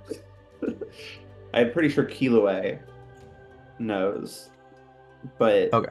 It's just a matter of figuring out how to properly convey what we know in a way that they'll believe. And if they don't believe it, there's not much else we can do. I don't. Okay. Maybe I can consult with Jamal. I was just wondering, maybe if this used to be a temple to Moander, Moander's connected to Iguanodon, and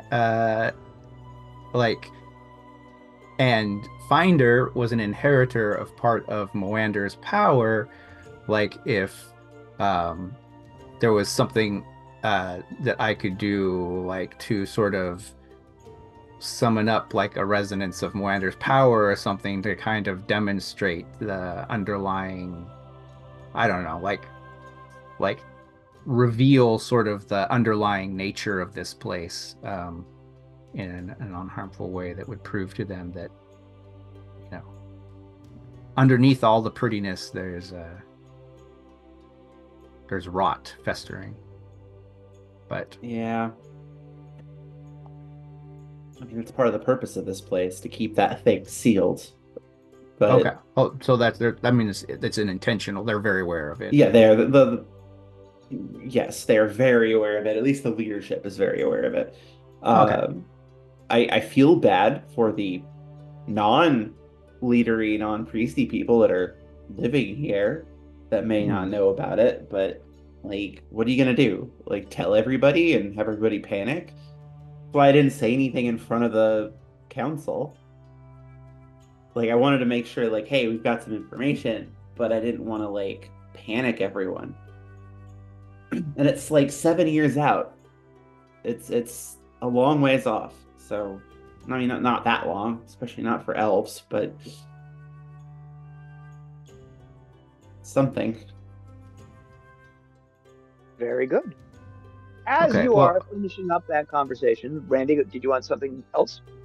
I was gonna say, well, I composed a little ditty in my head that I could like just start. I could share with the priestesses as an like say I wrote this as a devotional song for Eilistraee as a gift and give it to them as a gift. I can write it down and give it to them as a gift, and maybe it'll kind of get distributed around between the non-leadership cast of priestesses and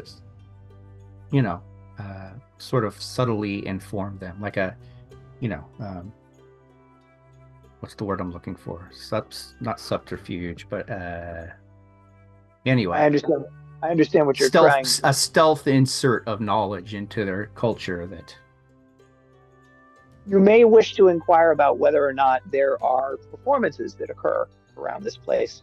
They seem to be very musical, so it's entirely possible that you might get an opportunity to, say, perform something like that. And if you can make it a show-stopping ditty, then perhaps it'll catch on. Okay. So as you're concluding that internal conversation, you will see that your guide has returned, and standing with her is a dwarf in his, again, hard to say, but we're going to say late 30s. You had to gauge him by human age. He is wearing a blacksmith's apron. He has long, braided, dark black hair, and he's covered in soot pretty much from head to toe. And he's about as wide as he is tall, which is about 4 feet tall, so frighteningly muscular. And he has a blacksmith's hammer tucked into a loop on his apron. He's looking expectantly at all of you. Well met, he'll say in sort of a deep, sonorous voice. Adventurers, eh? Something of the sort, yes. My friend here, he's pointing in the direction of your guide, told me that you're in the market for weapons. Well, you're in luck, because that's what I do. Excellent. Thank you. Boring. And it's a dirty, soot-covered hand coming your way. I mean, I'll shake it. I'm not afraid. Okay. You have a dirty, soot-covered hand in return. Yes. Amara Valerian. These are my compatriots, and she'll introduce Elric and Randodius and Rhiannon. Well met to all of you. I don't know, I can't speak for any of my companions, but I was specifically looking for, well, on our way out here, I was saddled with a long sword, which is not a bad weapon. It's certainly a bit clumsier than I am typically accustomed to. I've made many in my day. Humans enjoy them. That they do. I was hoping for something a little more live. Okay. So, a moment, and I'll see if I can get what you need. Okay. And he is gone again. You have, I don't know, somewhere in the range of 5 minutes to yourself if you want it. Otherwise, 5 minutes just went right by. I'm fine with that. 5 minutes went just right by. Okay. Mm-hmm. He'll return with a handful of weapons. He has, oh my, that is flanged. You ever seen a gothic mace, Randy? Yes, I think so. Okay. No, I mean, Google gothic mace, and you'll get a sense of what I'm talking about. All right. It's like pure black in this particular instance, so it's been treated with something, right? The iron that's made out of it has been treated with something. And it has a wooden haft, but a lot of the rest of the shaft of the thing is iron, and then the head of this thing is iron, and it's very spiky. Like it's a particular type of weapon that I think was employed mostly by people trying to put holes in armor with the bloody thing. But it looks like, someone condensed a cathedral and stuck it on the head of a mace. So if you look for Gothic mace, you'll get a pretty good sense of that. It's got a good range on it. Yeah, whack.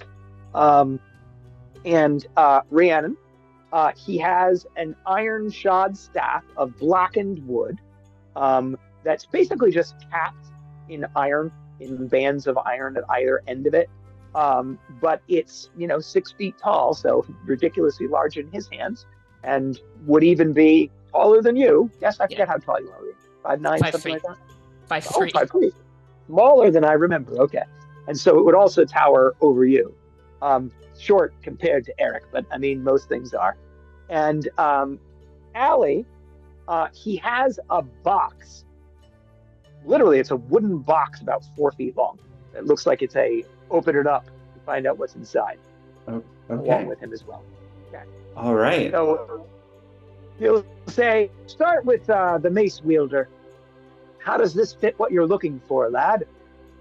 And he hands it to you, Randy. Damn, that thing's heavy. You're not expecting it to be that heavy.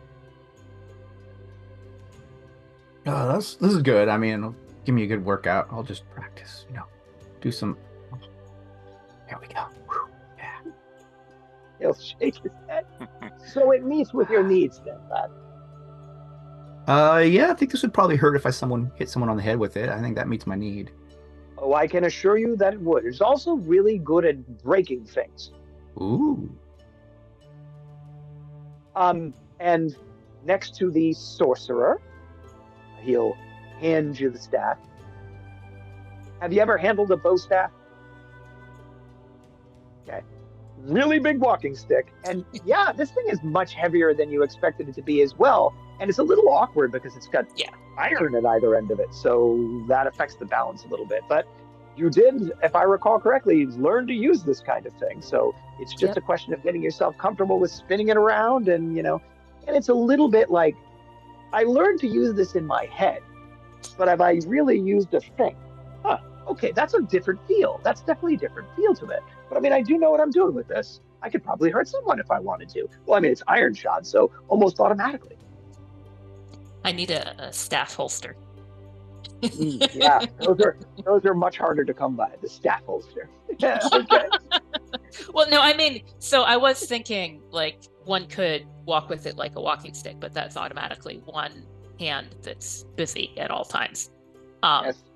So I know that like in fantasy art, there's a lot of you wear a crossbody strap so that it's along your back.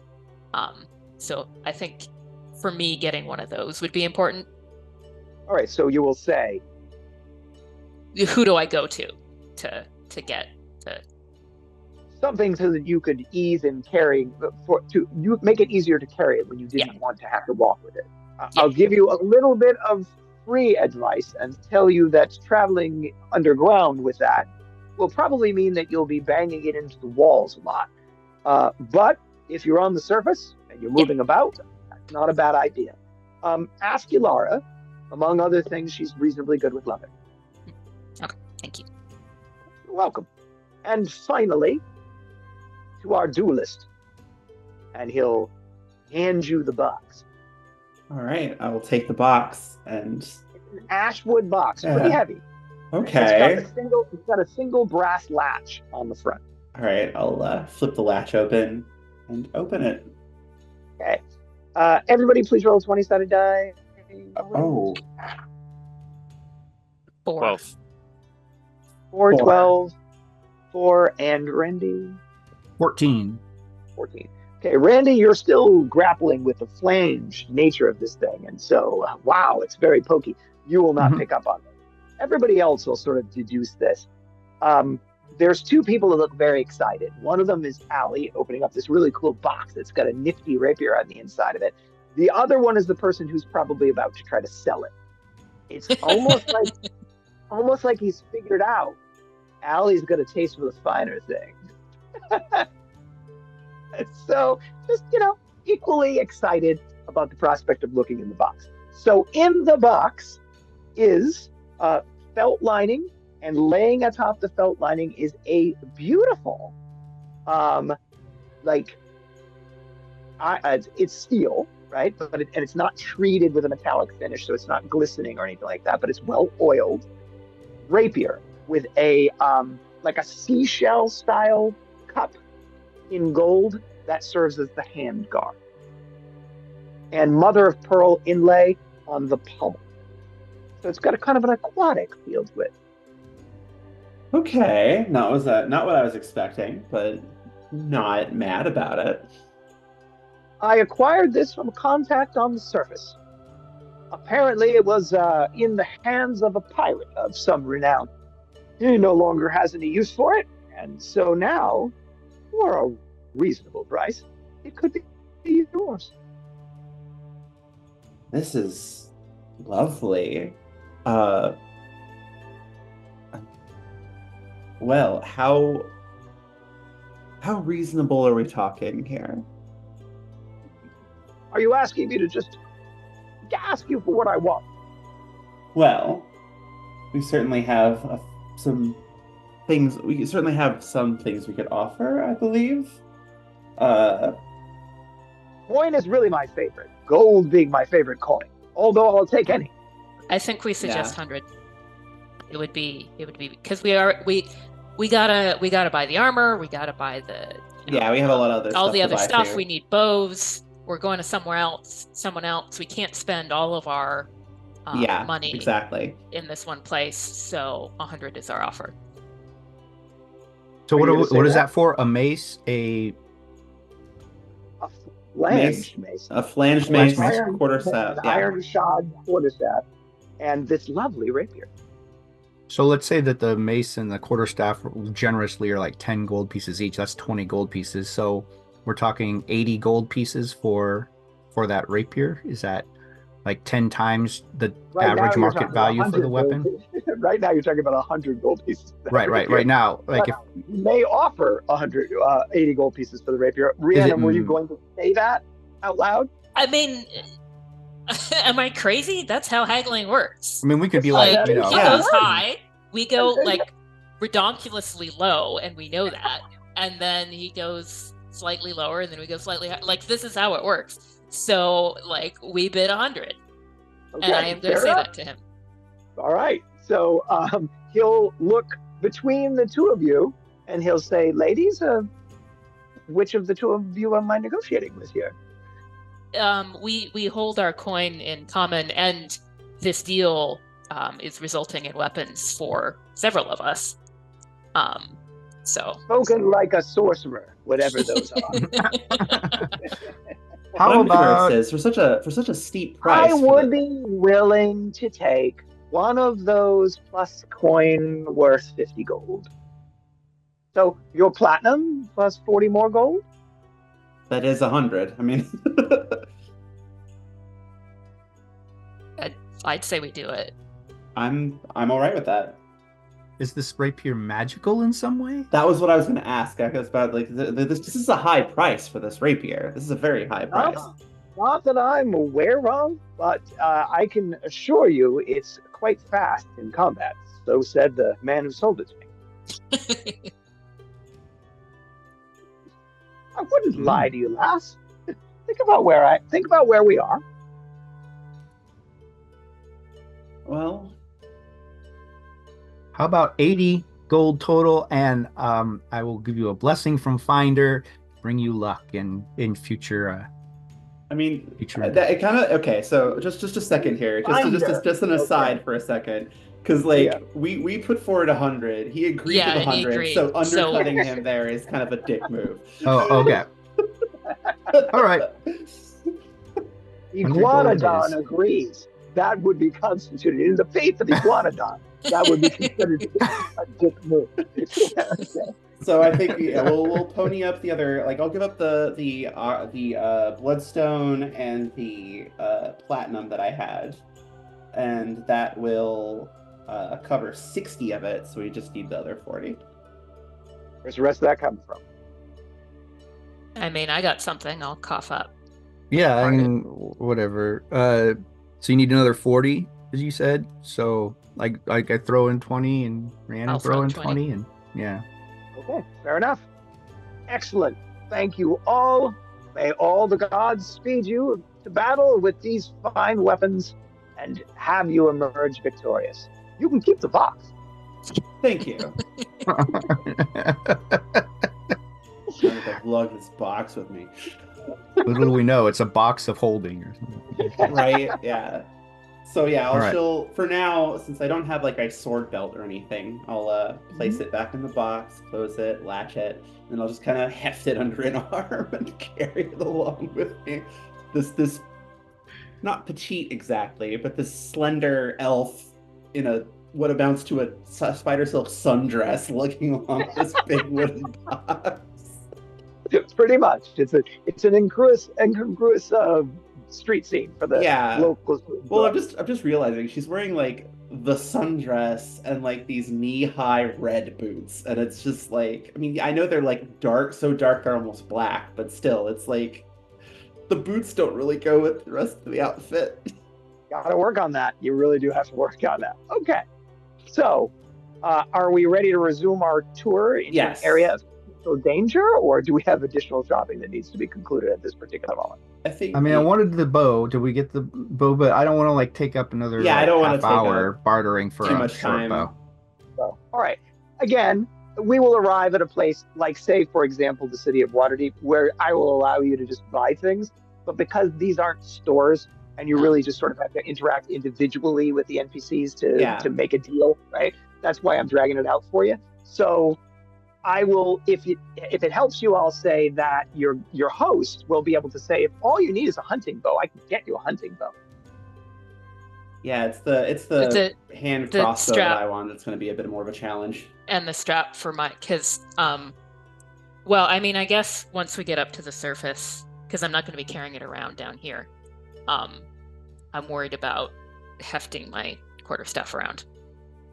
So if you like, if you're willing to continue this part of the tour without me, then I can go and take care of that for you while you're doing so, and then you can meet me back here in say half of an hour's time. Sure, sounds good to me. I'm all right with that. Personal shopping assistant acquired. So what you're going to want to do, and she's pointing now in a direction, is follow that wall to the exit that you will find along it, and I would say south, right? Like the south wall of this chamber. Go down that passageway, take a left, and slowly approach the guard post that you will find there. They will guide you from that. Thank you. Eilistraee, guide your steps. We shall meet again here soon. Thank you. And just to be clear, it would be great if some arrows came with that bow, just to be clear. I was expecting to get you at least a dozen. I appreciate it. Thank you. Very good. Yeah, and like as much as I want to get that hand crossbow, I don't want to drag us out for too long, so I won't worry about that right now. Okay, fair enough. So you will exit her company and you will follow her directions, and you will soon find yourself in 8 foot wide by 8 foot tall dark corridor leading south. As I was describing before when you entered this place, the light in here is very dim. So there's lichens still in the little corners here and there that give you a sense of where the hallway is, but it's clearly not a let's just turn the lights on bright here because this must in some way lead to the outside or dangerous areas. So it's not designed to advertise it in the way that the rest of the place is designed to do. So what is your marching order, for want of a better term? There are 4 of you. I'm assuming Rhiannon Eric brings up the rear, and I bring Yeah, up I'll next. go first. It's fine. All right, I'll walk along behind Elric. He was the one who wanted to see the river most, so. Yeah. Fair enough. So Just Eric, in order Allie, of squishiness. Yeah. I think So my is that- response was, yeah, that sounds kind of cool. And then, all right, here we go. off right. to see the river, the wonderful river of rivers. Okay, so I'll just I'm summon seeing the more of sword, a Willy but Wonka river tour, but yeah, let's go. Oompa Loompa. now that we're into the dangerous area, I will summon the sword. Okay, it rather reassuringly appears in your hand. That is reassuring. Is it glowing? It Do is we not need light? perfectly glowing. Okay, good. I was just Probably gonna wouldn't say, like, hurt. turn it Have a little down. bit of it. I mean, I'm not gonna start it glowing unless we feel like we need it. So. Okay, good.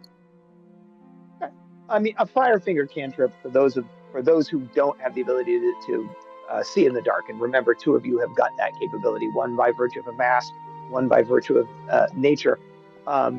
Would probably be enough to allow you, Rhiannon, and Randy to navigate this hallway without blundering into the walls of it. So, candle. That good? Sure. Like so. Do you have a finger in particular you like to blow when you want to make a fire? Forefinger. Okay. Pointer, forefinger. Okay.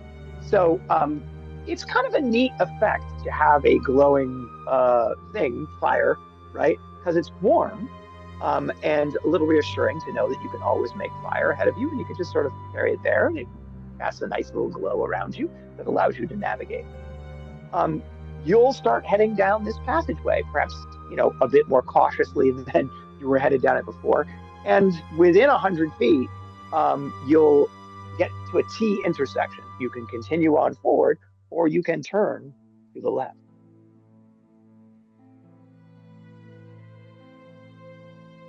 Well, What did she do? said, Yeah, we'll Good follow we'll take the turn if that was the instructions. Okay. Mm-hmm. So are we trying to be silent, like, so that we're not making a lot of noise? Yeah. that's why I was fussing about the amount of light in the sword. Gotcha. So you'll ease your way around that turn. And as you do so, you'll find standing in the passageway in front of you a male drow wearing that same dark cloak that helps him to blend with the surroundings, armor that's sort of like blacked out a little bit, boots, with a hand crossbow up and aimed in your direction. He wasn't there a moment ago, and then all of a sudden, there he is, because he heard noise coming from behind him. And once he recognizes that it is not hostile individuals, he'll sort of cock you an eyebrow. Eric, here in the front. Hail and well met. Well met. Do I know you, sir? I do not think so. No, but we were being taken on a tour by one of the priestesses. We were told to come this way? You wouldn't happen to know her name, would you? Like, I'm blanking Layla. on Layla. Layla. Yeah. Layla. She must be testing me to send you down here without letting me know that you were coming. I am Slern. Are you here to view the river? Yes. Yes, we are. Well, then, please, this way. He seems amused, like someone's messing with him. Like, what? Why they send you rascals down here? He's on guard duty. He's gonna have a word with her later. Are you the keeper of the river? He's neither the keymaster nor the gatekeeper. Okay. Okay, so he will issue you into a chamber, again, rock-hewn natural chamber, the 30 feet or so, that passageway that after a turn just sort of spills into this natural-hewn chamber, and you can hear the rushing river beyond. And the chamber's it's about 30 high or 30 long north to south by about 30 wide, but sort of irregularly shaped because it's rock-hewn. And holy crap, 30 feet away, there's a rushing dark river out in front of you. The last 10 or so feet of this chamber are sandy, like a little bit of wet sand as opposed to stone. That may be sand covering the stone, hard to say. And just a couple of feet beyond it, it drops off into the river, the Sargat, which, pretty broad. Even those of you with improvision, it goes beyond the range of your sight. So it's not, 20 feet, this river. and it smells brackish, and it's moving reasonably fast. Kind of cool, though. Can everybody please roll a 20-sided die? Unless you've got hear noise, in which case you can roll percentile dice. Oh, I got an 11. I 9. have detect noise. Detect noise, sorry. Thieving. Yeah. Yeah, that's a thieving skill. Yeah, I have as a bar. I think I have a base of that. 32%, and I rolled a 32. Mine's 40%. Okay, so under your number. Yes. Hey, and Randy, you just want to throw some percentile dice and see if they're low? Yeah. Right. Where's the? Sorry, finding the 10. All right. 17. Okay, so you also rolled fairly low. Yeah. You, Allie, and you, Randy, will hear something, a noise coming from the south, right? It sounded like the crack of thunder that follows a bolt of lightning. You're not outside, so that's probably from an unnatural source. I will Okay. slowly crouch down and set down the box. Because who wants to carry a box into these sort of things? Is our guide still with us? He is. Yeah. He was watching out over the Sorgath. He also noticed the sound. Eric and Rhiannon are like, why does everyone appear like they're suddenly getting quiet? And I'll say to the Lift the guard, latch, do you open the know box. what that kind of thunderous crack sound was? I don't. It sounded like it was coming from south of here, though. He's now narrowing his eyes, looking at all of you. Allie's taking a sword out of a box. You're adventurers, right? Yes. Yes. Are we? Are we adventurers? I'm not touching that one. The peanut others can- gallery. the others can chime in if they so desire. Randy? As circumstances demand. Good, he will say. I'll go back and get get a patrol. If you'll follow that passage, you'll notice that there's like a small exit. You gotta kind of squeeze to get into it.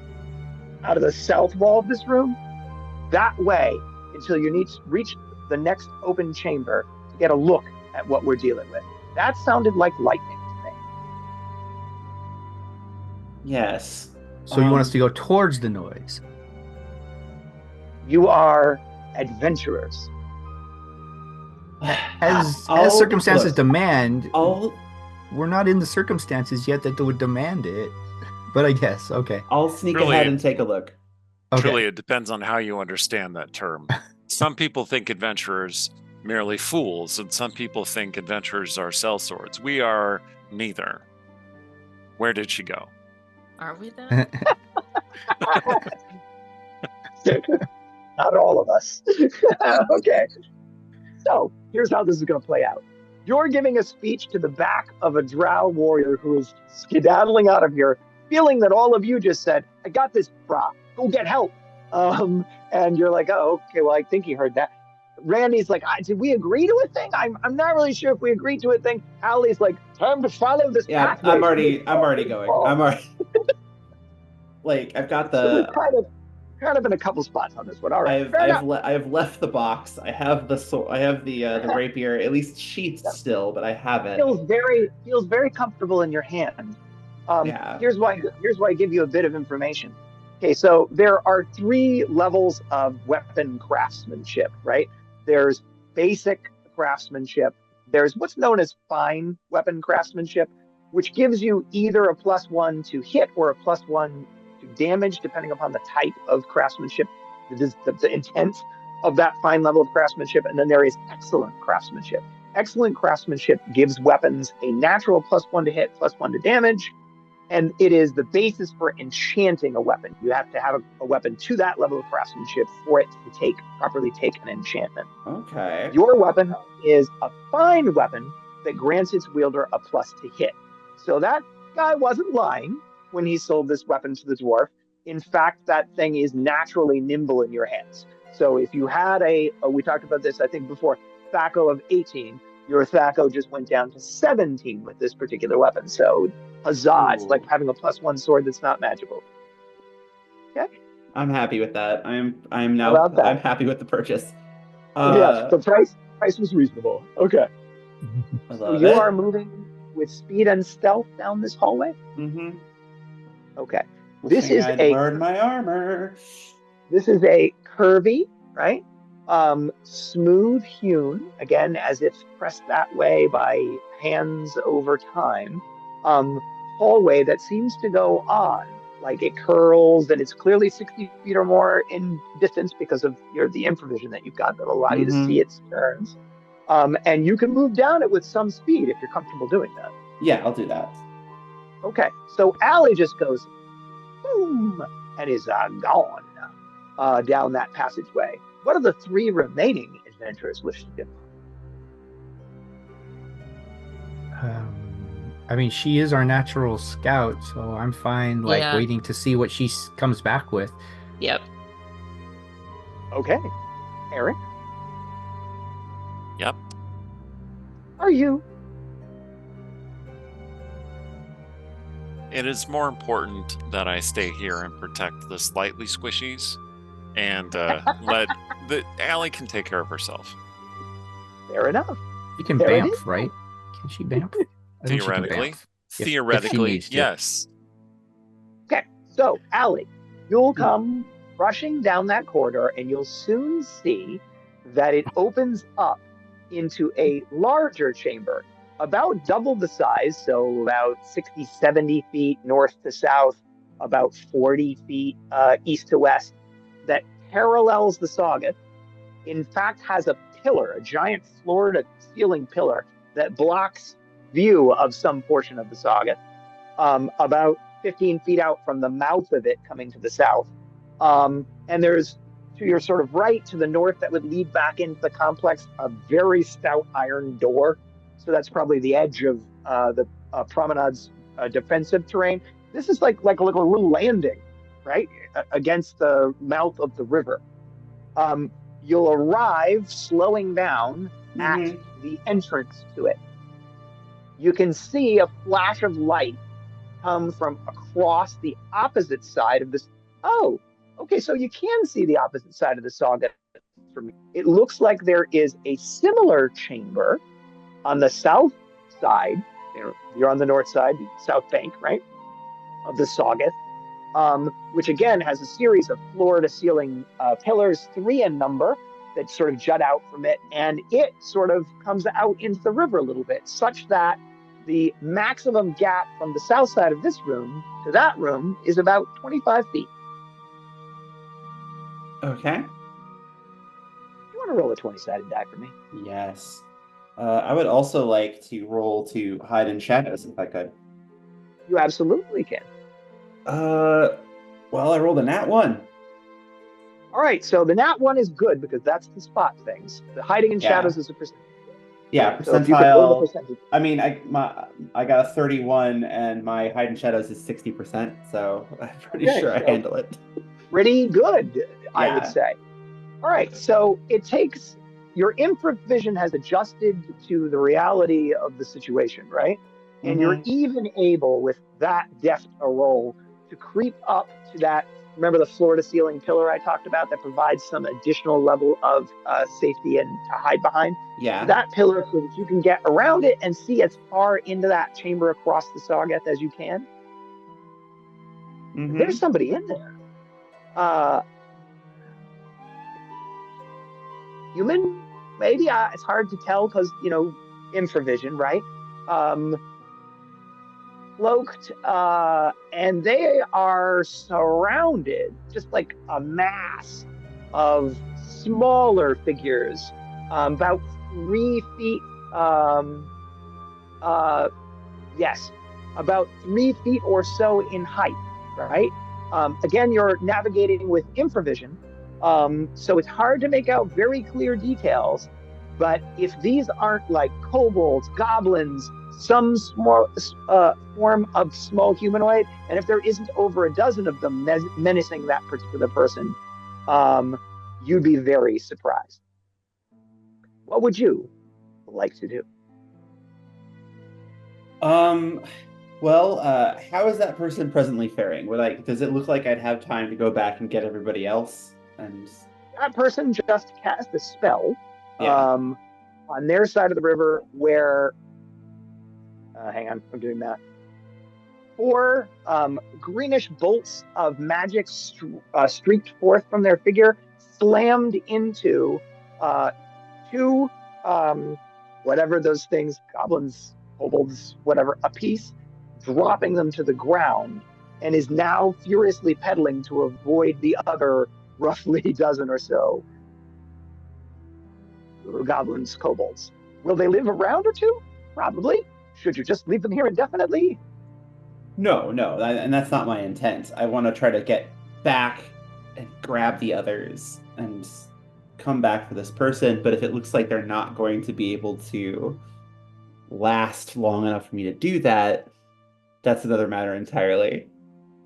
There is always the third option of yell for help. And I might just have to do that. I think that's what I'll do actually. I'll turn back down the tunnel and I'll shout back, we come quickly. There's someone that needs help. And that will echo its way down that naturally acoustically favorable tunnel to all of you. And that is the point which we will end our session for tonight. Right. Someone needs help. The clarion call for the paladin. So we'll see how this develops. Thank you for watching Isekai Realms. I have been Eric Scott to be running myself, Elric Thalavar in the Realms. No longer aspiring paladin, but actual paladin. It only becomes worse from here. So thank you, everyone. I'm going to give another shout out to our Discord. We talk about this game and the mini games that we have on Dungeon Scrawlers, and it's a good time. So come join our Discord. Elsewise, take it away, Ali. Hi, everybody. I'm Ali, or Alexander Pitchford. I played Amara Valyrian, and who is very now wishing she wore her armor on this little excursion, because fighting goblins in a sundress, or whatever the heck those things are, it doesn't sound terribly great. But I am wearing the boots of striding and springing. That could come in handy. So, yeah, thank you. I've been Rhiannon Held. Check out my writing. If you like urban fantasy, anthropological werewolves, check out my Silver series under Rhiannon Held. And if you like space opera, I have a space opera novella series, so they're short, so you can try one out, just bite size. Got lots of cool adventure and romance and snarky AI and emotional support cats. And carbon composite wings and all kinds of cool stuff. That's the Amsterdam Institute series, starting with Clean Install, under RZ Held. And tonight, thank you to our moderators, whoever they may be. And I have been Randy. I will be Fitzwitzel Rundeberg, whatever you said at the beginning there, Chris. And thank you, everybody, for watching. And yeah, have a good one. All right. Rhiannon. Thank you all. It has been once again my pleasure, and I look forward to seeing how our motley group of adventurers or not handles this particular dilemma. We shall see soon enough. Don't go away, or rather do go away, but none of you go away, because time travel is a thing. So until next we meet,